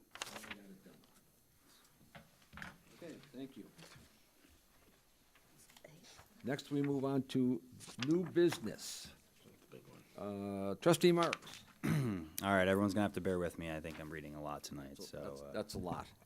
All right, new business item A, ordinance granting approval of a planned unit development amendment to the official zoning map, preliminary plat, development concept plan, special use permits, and modifications to the zoning and land development code for a mixed-use subdivision at 755 South Rand Road. Assigned ordinance, hashtag 2025-11-636. In summary, Continental 904 Fund LLC and Continental Properties Company, Inc. requests approval of an ordinance granting a planned unit development, zoning map amendment, and preliminary plat of subdivision with a new development proposal for the property at 755 South Rand Road, site of the former Regal Lake Zurich Cinema. The developer proposes to redevelop the subject property with a 213-unit multifamily residential community known as Springs at Lake Zurich. The property would be rezoned to the R-6 multiple family residential district and will include 9 residential buildings with attached and detached garages, a clubhouse, parking areas, and stormwater detention facilities. The preliminary plat for the proposed planned unit development, PUD, identifies a quick-serve restaurant site to be operated as a Portillo's, which is reflected on the plan but will be the subject of a separate future special use permit petition. The Planning and Zoning Commission, PZC, considered the application at public hearings held on October 15th and 22nd, 2025. In response to comments and questions provided by the PZC and interested persons at the hearings, the applicant reduced the number of proposed units from 246 in 10 buildings to 213 in 9 buildings. They also reconfigured the overall site plan to improve traffic circulation, stormwater management, and the parking ratio, as well as increase the setbacks from residences across from the south property line. Following the close of the hearing, the PCC voted 7-0 to recommend approval of the project with one additional change presented by staff. The requirement of a fence along the south lot line be removed, as the current configuration of the development proposes a distance of no less than 100 feet from the south lot line.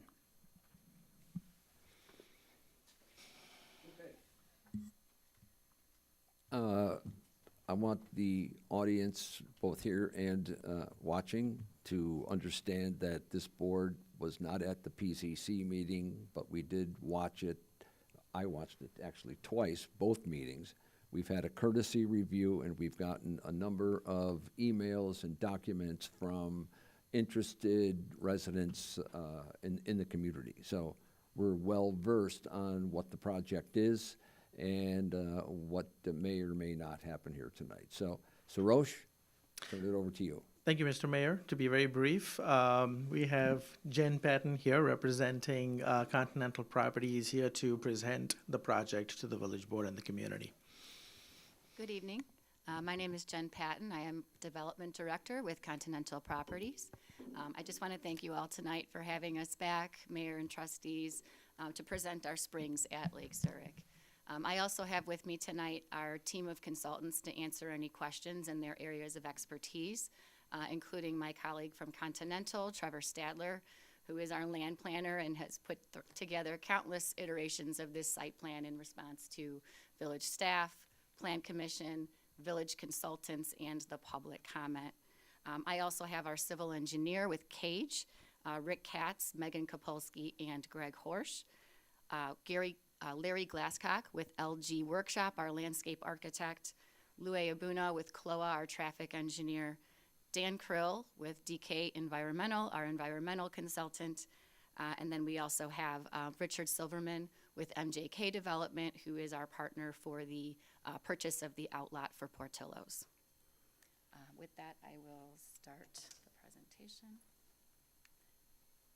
I'll start with just a brief overview of Continental, national multifamily owner, operator, and developer. We were founded in 1979 out of Menominee Falls, Wisconsin. We have 139 developed communities nationally, 3,850 homes just currently here under construction in Illinois, in lease-up or stabilized. All of our projects are conventionally financed with private equity partners. We do own, operate, and manage all of our communities, so our communities are not sold out to third-party management companies.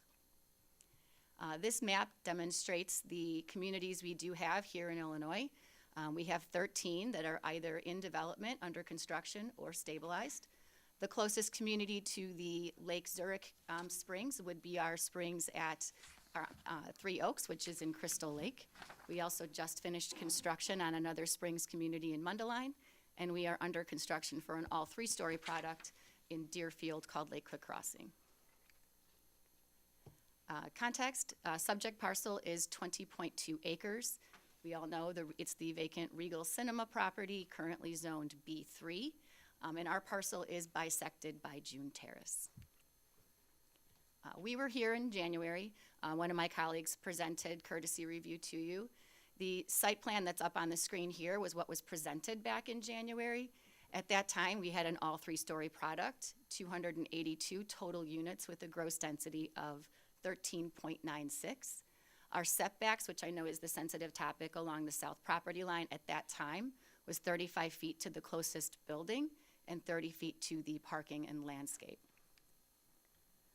Our team hosted a neighborhood outreach meeting in early October, around the same time that we submitted for our preliminary review and plan commission agenda. That plan is here. At that time, we were at three 3-story buildings, all north of June Terrace, 7 2-stories all south of June Terrace, 246 units in this plan, gross density 12.18. The south property line setbacks at that time, we increased from 35 feet to 50 feet, and then 30 feet to 35 feet for landscaping. I would like to point out on this plan as well, this is when the incorporation of the right-in, right-out took place based on feedback from village staff and then the village's engineer. We also have a pedestrian crossing that was requested at June Terrace across Rand Road. I will note that both of those 2 items will require IDOT approval. We are in for initial IDOT review. We submitted to IDOT in early October and are awaiting their response. Based on our traffic consultant, not only our traffic engineer, but the traffic engineer hired by the village to review our report, they feel confident that that right-in, right-out will be approved by IDOT. It's just a matter of getting the green light from them so we can develop our final plans for permit. Prior to tonight, we had we went back and looked before our 10/22 meeting with Plan Commission, and we addressed the list of comments here. Obviously, density was a huge topic of conversation, not only at the courtesy review, but also at our public outreach meeting and the first Plan Commission meeting. We've also addressed south property line setbacks, landscape buffers, open space, existing tree and green space preservation, school-age children we've addressed again, traffic, stormwater, and snow storage. So this is the current proposed plan that we have in front of you this evening for approval. This plan consists of 2 3-story buildings. The 2 3-stories are the 2 buildings on the far north end of the site along Rand Road.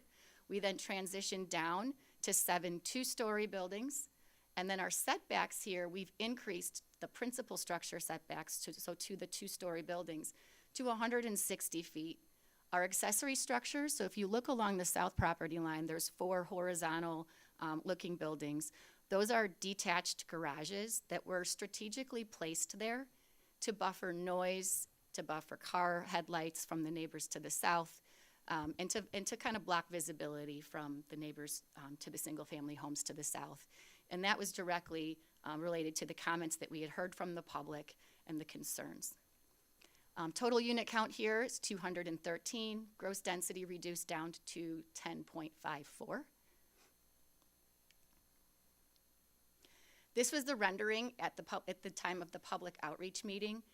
I'd like to draw your attention to that south property line along the single-family homes. You can see the two buildings that are kind of oriented horizontally along that property line. Those were eliminated, relocated. So we really were able to maximize the amount of buffer area and save as many of the existing trees in that area as possible. And this is what it is now. So this is the proposed plan before you this evening. As you can see, those one-story detached garages are buffering from the neighbors to the south. All of the existing trees that you can see here are all now vegetation and trees that we are able to save with eliminating those buildings along the south. Can you back that up one so I can see it again? Tricky. There we go. So that's the plan that was first presented to Plan Commission, and then the Plan Commission meeting a week later, wrong way. We came back with that one. Okay. Parking breakdowns, we do have a 2.15 parking ratio here, just 20 stalls shy of your ordinance, so we are asking for a variance through the PUD for parking. On site, we have 286. Attached garages, we have 74 attached garages. Detached, we have 73. And then we have land bank stalls, 24 stalls. Our typical internal standards at Continental, based on the data that we have across our national portfolio, is our target number is about a 1.75. That is based on what we know we need from residents, customer feedback and reports, and also what we need for residents, guests, and snow. So here we are exceeding that, so I just wanted to point that out. Pedestrian connectivity, I know that was brought up in the initial courtesy review meeting. So we put together this exhibit just to show how pedestrians can move through the community, not only from our specific community, but also Lake Zurich at large. We are installing a 5-foot sidewalk along Rand Road as a requirement from village staff in a response to village staff comments. And then again, you can see that crosswalk that we're proposing, again, via IDOT approval across from June Terrace to the other side of Rand Road. All of our internal private sidewalks are 3.5 feet. Anything abutting streets, parking would be ADA compliant at 5 feet. This is a density study just showing comparable residential communities in Lake Zurich. And then what we have here from courtesy review to the proposed development today, you can see landings of Lake Zurich, Canterbury Towns, Somerset Townhomes, and the waterfront of Lake Zurich are all either exceeding or right around the same density of what we're proposing tonight. So our current density, again, reduced from 13.96 to 10.54. I believe the landings of Lake Zurich is the only one less than that in the village of Lake Zurich at this time. This is a setback slide. I don't have to go into too much detail here. The red line is actually what's by right for B3 and for R6 zoning. The 160-foot blue line is what we are proposing. The purple line, 100 feet, is to the rear of those garages. So we are exceeding the minimal required setbacks by over 3 times from the south property line. Can I stop you there? Sure. Can you explain what the term by right means? Per your ordinance. So per zoning ordinance for B3 and for R6, the minimum setback that we're required to provide by right per ordinance would be 30 feet. Okay. Thank you. We put together some sightline studies. The top sightline study is what was originally presented at the public outreach meeting, and then the sightline study at the bottom is what we're proposing today for approval. So you can see we went from 125 feet from the closest single-family home to our 2-story building to 233 feet. And again, you can see that 100-foot setback from the black line on the bottom to the rear of that detached garage.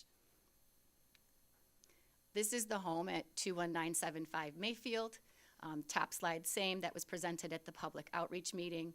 And then the site section below is what we are currently proposing today. So we went from 217 feet from the home to our 2-story building, 50 feet setback at that time to now 100 feet to the rear of the single-story garage and 327 feet from that home to our closest multifamily building, which is almost the length of a football field. You can also see that we're able to save a lot more trees here. Our landscape architect is here. He can get into any details that you have questions on for landscape, but we have well over 100% opacity here. This is a landscape exhibit. One of the comments at Plan Commission was to provide some more green space and open space. All of the trees that look kind of like watercolors along the south property of this slide, those are all trees we're able to save with this new layout. The green and orange trees are all going to be newly planted trees. And then on the southeast corner, we're able to preserve some open green space for outdoor play, bags, and for residents to hang out, which was one of those comments at the time of Plan Commission that we addressed. Resident demographics, I won't get into this too much. I know we've talked a lot about schools tonight. But residents by age, 45% of our residents are ages 18 to 34, young professionals. 20%, 35 to 49. And then 16 is 50 to 64. So that's kind of our general breakdown that we've gathered from all of our data across our national portfolio. If you look at the chart to the right, these are our stabilized communities in Illinois. So we're able to gather all of our data from the stabilized communities we have here. The total unit counts are along the left-hand side, which you can see are all greater than what we're proposing here at the Village of Lake Zurich for our springs. The total number of residents currently living in these communities is off to the far right. And then just to the right of the gray line is the total number of children currently living in those communities within the school district from elementary through high school. When we average that out, it averages out to about a 9.4%. If we take that 9.4% and we apply it to the anticipated number of residents that we believe will be living at the Springs of Lake Zurich once it's fully stabilized, it comes out to 35 students, which would be spread from the elementary school through the high school. Community amenities, we have a 4,500 square foot clubhouse with a resort style pool, outdoor lounge seating, and outdoor grilling areas. We have pet playgrounds. Our grounds building offers area for our maintenance garage storage, as well as a car care center for our residents to go and wash their cars, vacuum them out. We also have a pet wash at the grounds building, 24-hour fitness center, and then we have a resident lounge that residents can use at their leisure, or they can also rent that space out for their own private parties over the weekends. These are some photos of our two-story buildings throughout the Midwest. We use brick veneer. All of our siding is hardy cementitious siding. All of our first floor entries are all direct entry, and then we have balconies on the second floor. These are some images of our three-story product, very similar architecture, brick veneer, hardy siding, direct entry first floor, and then the balconies above. Interior design, we have an offering of studios through 3-bedroom. At the community we're proposing, we have 25 studios, 84 one-bedrooms, 84 two-bedrooms, and 23 bedrooms. Our typical Springs communities have a 10% studio, 40% one-bedroom, 40% two-bedroom, and 10% three-bedroom breakdown. So that's, again, what we have here. All of our units have in-unit washer dryers, spacious kitchens with stainless steel appliances, hard surface countertops, energy efficient appliances, large bathrooms, large spacious living rooms. You can see in the top left corner the direct entry for the first floor and then the balconies above. So before we get into questions, just want to thank you again for allowing us to come back. We do feel that this community is a great transition from the commercial to the north of us to the residential single-family homes to the south. We do feel that this is going to spur economic development in Lake Zurich and along the Rand Road corridor, and that we have addressed the concerns of the community as we've continued to come back with revised plans. So with that, I would open it up for questions. Thank you, Jen. I'm going to start down at this end. Jake? Sure. Thanks, Mr. Mayor. Thank you for coming back again and the patience and the back and forth dialogue. A couple things that come up for me. For developments like this, I think one of the persistent pain points that I've seen in my research is when a development doesn't have a dedicated contact with the corporate entity or like the village doesn't have a dedicated contact with the corporate entity, they're like relegated to a property manager. There's a lot of friction in that regard. Can you speak to, if this were to get passed, who would our administrative staff be able to interact with from Continental? It would still be Continental Properties. Okay, but it would be someone with the corporation. It wouldn't be, we'd have a dedicated point of contact. You absolutely would. Okay, cool. Let's see, what else? One thing I was curious about, you mentioned a couple times the enhancements regarding walkability, but in reviewing the site plan, the walkability between businesses within the development is a little problematic. And I was thinking about, tutor time is right there. What if someone has a child and they want to walk their kid to tutor time? There's no sidewalk connectivity between tutor time or Starbucks. Can you speak to why that might be the case and why that was an omission? I can. Can this get pulled back up, or it might be better to have the site plan up while I.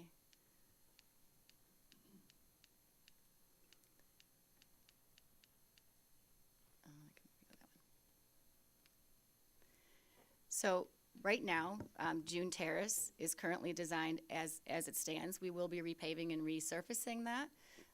But in order to add sidewalks, we would have to do one of two things. We would have to narrow June Terrace as it gets closer to the throat of Rand Road, or we would have to build on property that we don't own, and that's just something we can't do. Sure. But I've seen attestations from some of the businesses in that region. I would just recommend, like, if anything could be done to continue to expand that, because everyone sees the lines at Starbucks everywhere you go, right? And like, I'd love to be able to walk to Starbucks. So if I lived in a townhome here, I for sure would want to walk there. So I would just, if that's possible, definitely try and look into that. Trying to think what other questions I might have. I think that about covers it for me. Thank you. Thank you.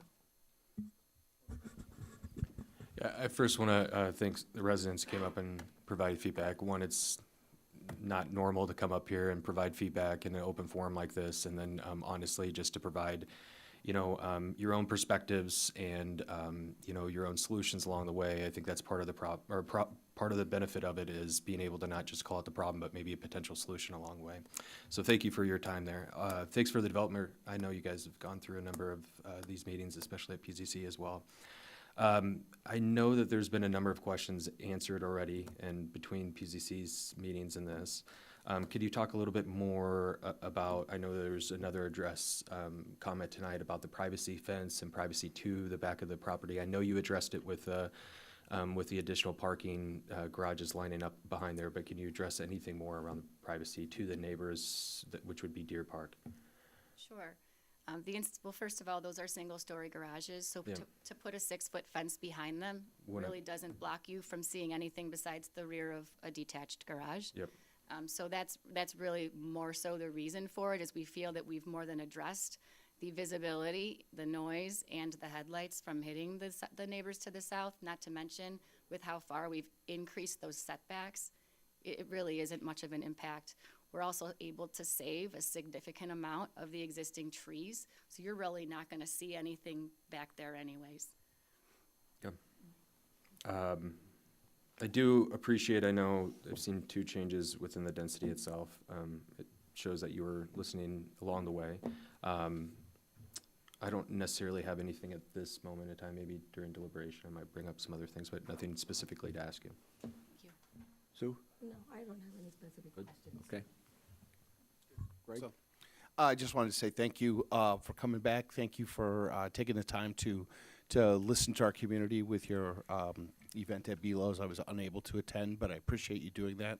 During the courtesy review, my 2 biggest issues were the traffic issues, especially at that intersection, and the density. I feel like this new plan addresses the density issue for sure. The right in and right out will be helpful. I still don't think that's an ideal intersection.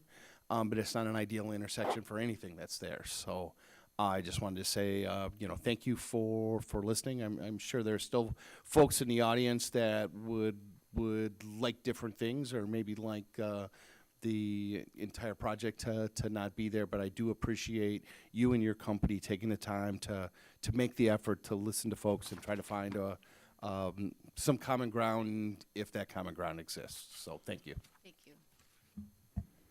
Roger? Yeah, appreciate the community ongoing feedback and voicing your concerns. A couple of things from my end. So you're at 213, and I appreciate you coming down the amount you did. However, you're still over 39. Is there any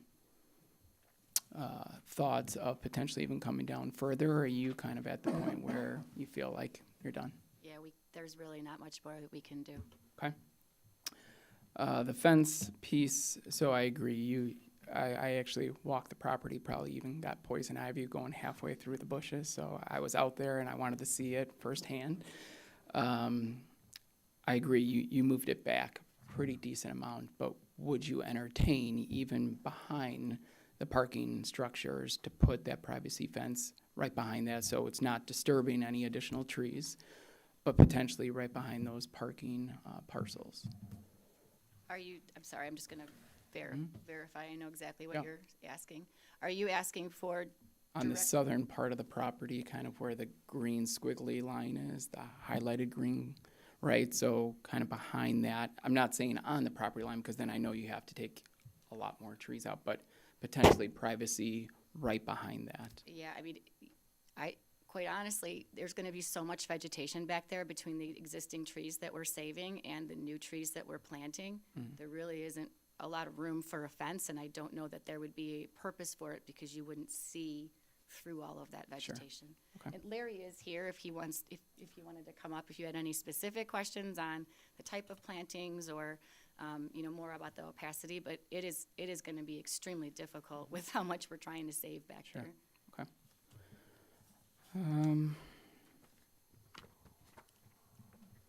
Yeah, I think those were my main topics. Obviously, the school piece was, I think, for the entire community, a large portion of this, right? And can't change that, right? You've done your legwork of providing the numbers. We're never gonna really know what the true amount is, obviously, and we can all probably agree upon that, but appreciate your continued patience with us. I know it's a long one. You've been a lot of hours and a lot of meetings, so appreciate it. Thank you. Okay. Sarosh. The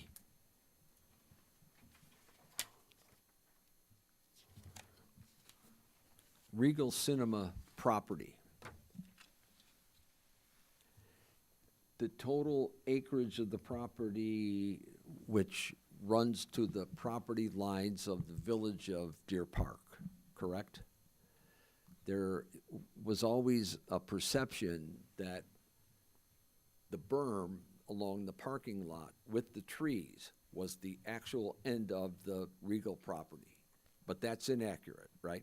That is correct. So this project takes up all of the current Regal property space plus all that property, which, and I'm going to use the term that I just heard, by right, they have a right to develop to that property line. Yes, they do, once they meet the setbacks of our zoning code, yes. So do you know, and I'm going to take you in the Wayback Machine, because this site was started back in 1991 with the theater, right? Yes.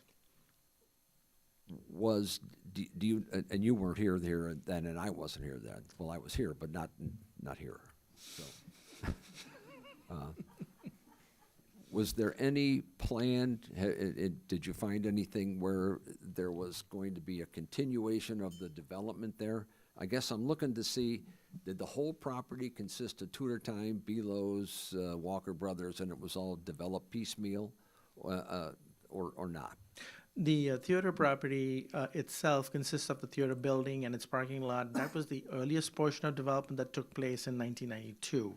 Between 1997 and 2002, The storage place to the west of the theater property came up, as well as Belo's, Walker Brothers, and Tudor Time, which all came up somewhere around 2001, 2002. There are no plans in place that we've seen through our research for the development of the property south of the theater's parking lot. That has traditionally remained, that has historically, I should say, remained open space, in addition to the fact that where the developers are putting in their stormwater management basin, there was a wetland with a depressional area which served partially as stormwater. Okay. Tudor Time, if I may add, excuse me, Tudor Time is the only development that was built south of the east-west drive that goes through the property. So was all of that property in total owned by one person, do you know? Originally, yes, it was owned by They one sold it developer. off piecemeal to have it developed. Yes. Up until this, and then Regal bought the whole thing that was left, That was including left. the storage part. They are not buying the storage portion. The storage portion is separately owned. Separately owned. Yes. Okay. We heard a lot of comments tonight and for the last year about this project. It's had a courtesy review. It's had 2 extended PCC meetings. We've gotten emails and proposals, and Mr. Daniger sent me a 30-page document with his proposal, which I ended up looking at it, so I didn't just ignore it.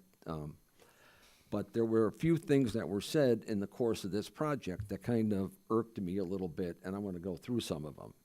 Because this board takes these developments way serious. This isn't a joke for us.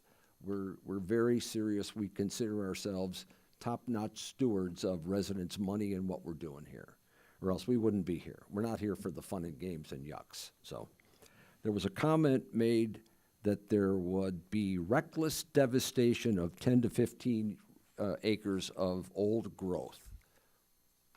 Any comments about that? None from us. No, I didn't think so. There would be torrents of stormwater unleashed on everybody. Tell me why. Because There is a stormwater management that is going to be very, very closely monitored with a requirement that the developer meet the requirements of the watershed development ordinance of Lake County 100%. 100%. Thank you. This development is far beyond the existing commercial footprint, which gets me back to the berm. The berm on the other side is part of the existing commercial footprint. Is that correct? Yes, it is also zoned B3 currently. Okay. There would be the losing or preserving of a green sanctuary. The property between the berm and the property line wasn't any sort of a green sanctuary or parkland or anything like that. It was simply a remnant part of the overall project, correct? Yes. Okay.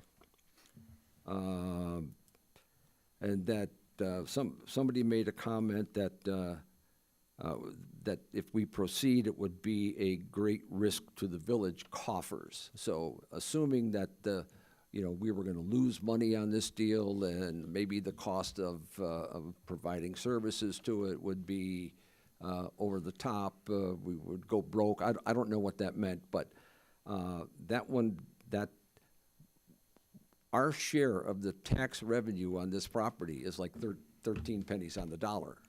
Typical for, we just went through our budget process. The school district makes out with like 70%. There was a comment that this development would reduce property values to the existing people. And I think there's only, 4 homes that actually touch this property? Or maybe 3.5? I think there's about 4, yeah. Yeah, 4. Well, we heard the same thing when Lifetime was built. And the townhomes after Lifetime, that sold after Lifetime was built, appreciated significantly in value. And I think the same thing is going to happen here. you may not think it because you've had years of this nice quiet space, and I get it. I live on Old Mill Grove Road, and at the end of my street were 46 acres of an old nursery that had 3 ponds in it. I now have 95 homes, and I mentioned it before, at the end of my street, and a bone of beef. We went through the same thing as you did, and the only thing that we wanted was we didn't want the road to go through, and that's all we got. We're still waiting for that community who okayed that project to give us the berming that we wanted and the heavy landscaping that we were promised. So I want to promise you that if this passes tonight, we will make sure that you get what these people have told you we're going to give you. So other than that, that's all I got. Anybody else got anything? Okay. You have anything, Jen? Any more? No, that's it. Thank you. Well, we got to make a motion here. Let me go back to this.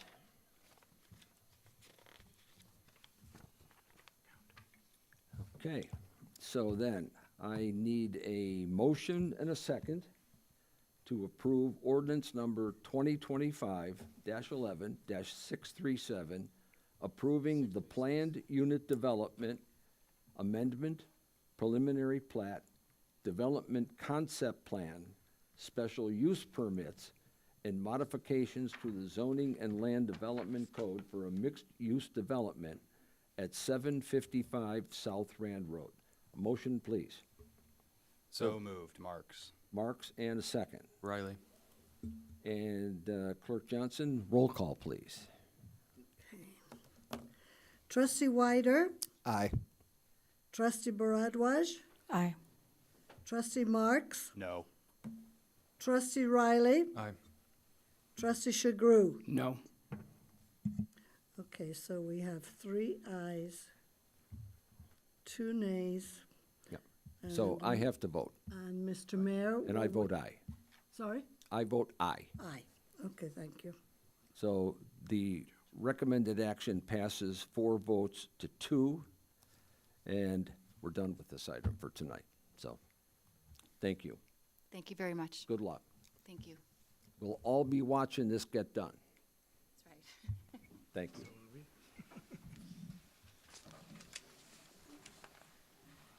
Okay. Next item on the agenda, Trustee Sue. Oh, thank you, Mr. Mayor. Just waiting for these people to go.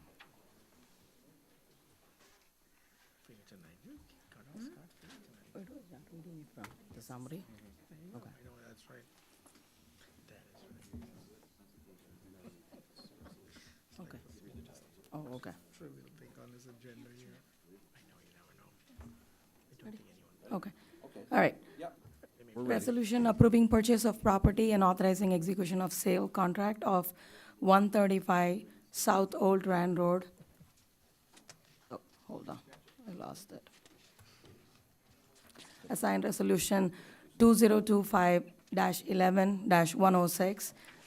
The 2024-25 fire station location analysis evaluated the current and anticipated call volumes for 4 fire stations that serve the village and the Lake Zurich Rural Fire Protection District. Advanced Selections LLC was contracted for the fire station location analysis, and their study identified a new location for Fire Station 1 at a 4-acre vacant site located at 135 South Old Rand Road, commonly known as the Breslow property. Given the age of the existing station, the lack of interior space for personnel and equipment, constructing a new Station 1 in a more advantageous location would be a strategic step forward in meeting the desirable 4-minute response coverage model. The Breslow property comprises 3 parcels and is located within TIF District Number 1. The property has a diverse history of uses that necessitated remediation by the current owners due to contaminated soil 10 years ago. Village staff negotiated a purchase price of $2.1 million, given the environmental conditions. Staff recommend making this purchase through TIF 1 with funds advanced from the financial year 2025 General Fund $2.1 million. The general fund would be eligible for potential reimbursement from TIF 1 as future TIF increment revenue becomes available. Okay. Thank you. Good evening. This is the culmination of quite a bit of work to not only identify a location for a new Fire Station 1. We've all seen the existing fire station. It was not designed to manage the workload that it's being asked to manage these days. So we have come up with a new location, or actually the study did, and we were able to have multiple conversations with the existing property owners. We have done an EPA Phase 2 study on it, soil borings. We have done geotechnical soil borings, so we have done quite a bit of work ahead of time before we are at this point to see if the board would like to move ahead with the purchase of this property. If you have any other questions, I'd be happy to answer them. Okay. Raj? Yeah, Roger? I'll start us. We toured the facility that we're looking at, and it's long overdue for a facelift.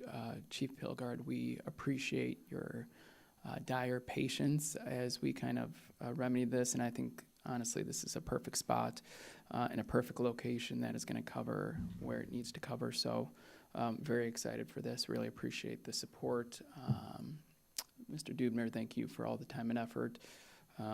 Very excited for this, so that's really all I've got. Greg?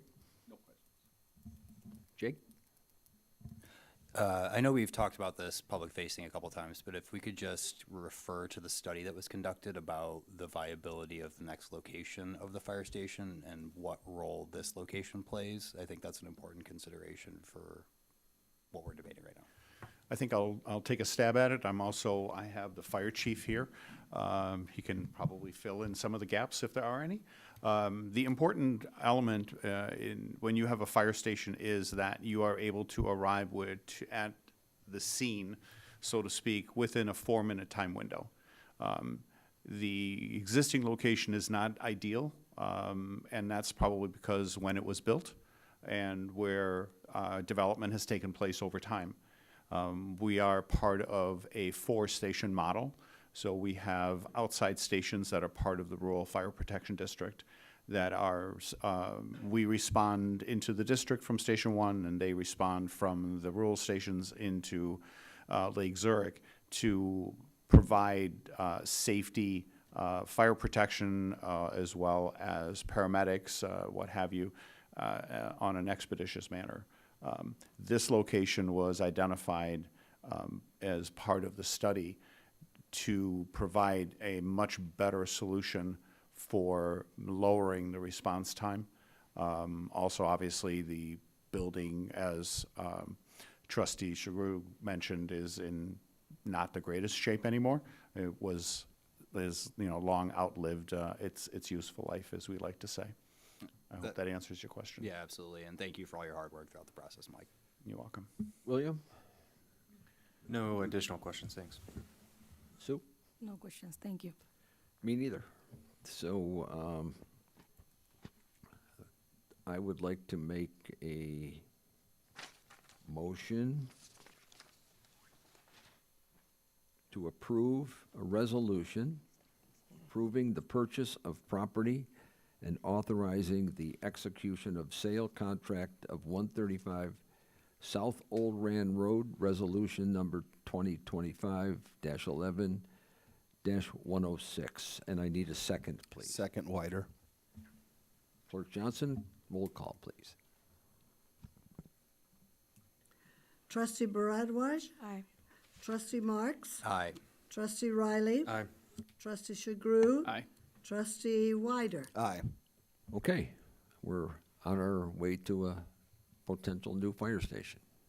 Thank you. Okay. Item 8C, Trustee Marks again. All right, tonight's my night. Ordinance proposing the establishment of a special service area number 23 in the village of Lake Zurich and providing for public public hearing for 850 Old Mill Grove, assigned ordinance hashtag 2025-11-637. In summary, staff proposes an ordinance and public hearing proposing the establishment of a special service area number 23, quote, SSA number 23, unquote, to cover certain costs of repairing, reconstructing, and/or replacing the sanitary sewer and surrounding street, parkway, and sidewalk at the property commonly known as 850 Old Mill Grove Road, the subject property, owned by Mr. Thomas Radke. SSA number 23 will allow the village to assess a tax on the property owner of the single-family home at 850 Old Mill Grove Road to finance the cost of the repairs to the sanitary sewer service to the home and the surrounding street, parkway, and sidewalk. Since Mr. Thomas Radke is the sole owner of the subject property, he has voluntarily waived and relinquished any and all rights granted under Section 27-55 of the Illinois Property Tax Code, parentheses 35 ILCS 200/27-55, to file an objection petition opposing the establishment of the proposed SSA number 23. He has further provided his consent to the creation of the SSA and to the levy of taxes or special service charges upon his property that will be authorized by the passage of the SSA. The village will therefore not be required to provide for the comment period of 60 days and may approve an ordinance establishing the SSA immediately following the close of the public hearing. Okey dokey. We got a couple of things to do here, but first, any questions from the board on this? No. Nope. Pretty self-explanatory. Any comments from you? Just to say that the owner was unable to make it to the meeting tonight, but he had, as of this morning, continued to provide his consent for the SSA to be created and no objection to the 30-day comment period, or 60-day comment period being waived. Okay. So, I got three things we got to do here. We need a motion and a second for all of them. The first one is a motion and a second to approve ordinance number 2025-11-638, proposing the establishment of a special service area number 23 and providing for a public hearing at 850 Old Mill Grove Road in the village of Lake Zurich. Can I have a motion on that in a second? So moved. Marks. Second, Riley. And Kathleen, call the roll, please. Trustee Marks? Aye. Trustee Riley? Aye. Trustee Shagru? Aye. Trustee Wider? Aye. Trustee Baradwaj? Aye. Okay, passes. Okay, so that's that one. The next one is, may I have a motion and a second to open the public hearing for the establishment of special service area number 23 at 850 Old Mill Grove Road in the village of Lake Zurich and receive into the record public comment. Motion, please, and a second. So moved. Marks. Marks and Second, Riley. Riley. Kathleen, call the roll again. Okay. Trustee Riley? Aye. Trustee Shagru? Aye. Trustee Wider? Aye. Trustee Baradwaj? Aye. Trustee Marks? Aye. Okay, motion carries. seeing that there are only two people left in the audience, Okay, so the public hearing is, I'm just recording the public hearing starting at 9:18. Yes. ooh, 9:18, okay. I know there's nobody here, but it's Yeah, I not know, legal. okay, that's good. So 9:18. Are there anybody who wishes to make any comments on this? I'm not seeing anybody run up here, so now I need a motion and a second to close the public hearing for the establishment of special service area number 23 at 850 Old Mill Grove Road in the village of Lake Zurich. So moved. Marks. Marks Second, Riley. and Riley. And please call the roll. Trustee Shagru? Aye. Trustee Wider? Aye. Trustee Baradwaj? Aye. Trustee Marks? Aye. Trustee Riley? Aye. Public Okay. hearing closes at So 9:18.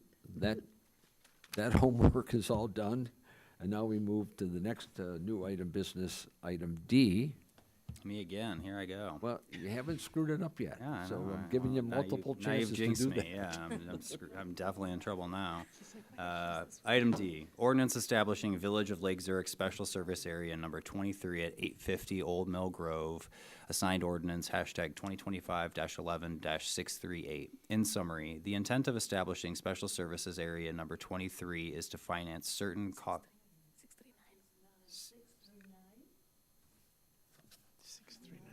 Oh, okay. So, amending what I said. The title is Ordinance Establishing Village of Lake Zurich Special Service Area Number 23 at 850 Old Mill Grove, assigned ordinance, hashtag 2025-11-639. In summary, the intent of establishing Special Service Area Number 23 is to finance certain costs of repairing, reconstructing, and/or replacing the sanitary sewer and surrounding street, parkway, and sidewalk at the property commonly known as 850 Old Mill Grove Road. The proposed SSA will generate $52,200 to finance the required repairs. The amount will be levied in the first year and increased at a rate of 4.5% per annum for the total amount not to exceed $65,030.71 to be retired over a 10-year period. The annual payment on the owner's tax bill will amount to approximately $6,503.08 per year. Questions? Board comments? Nope. Then I need a motion, please, and a second to approve ordinance number, what? Oh, okay. To approve ordinance number 2025-11-639, approving the establishment of Special Service Area Number 23 at 850 Old Mill Grove Road in the Village of Lake Zurich. Motion, please. So moved, Marks. Second, Okay. Bharadwaj. Ooh, okay. All right. Clerk Johnson, roll call, please. You stepped on your Trust- tongue. Ready? Trustee Wyder? Aye. Trustee Bharadwaj? Aye. Trustee Marks? Aye. Trustee Riley? Aye. Trustee Shagru? Aye. Motion carries. Okay, we're done with new business. Thank you. Moving on to trustee reports. Anybody? No, sir, thank you. I have a quick one. Okay. So, I just wanted to remind folks that Miracle on Main Street is Saturday, December 6th, from 3 to 6 p.m. I hope everyone can make it out. It's always a good time. Okay. Anybody else? Nope. Staff report, anybody? Just want to thank everyone for their participation and their feedback on the budget workshop that we had on Saturday. We have scheduled that the ordinances adopting our budget for next year will appear on the agenda for December 1st. So if anyone has any questions or comments or things they would like to look at a little bit more deeply, please let us know. We'd be happy to answer any questions you might have. Okay. Anything? No. Okay, then, time to go home. May I have a motion and a second to adjourn tonight's meeting? So moved, Whiter. Second, Marks. Please call the roll.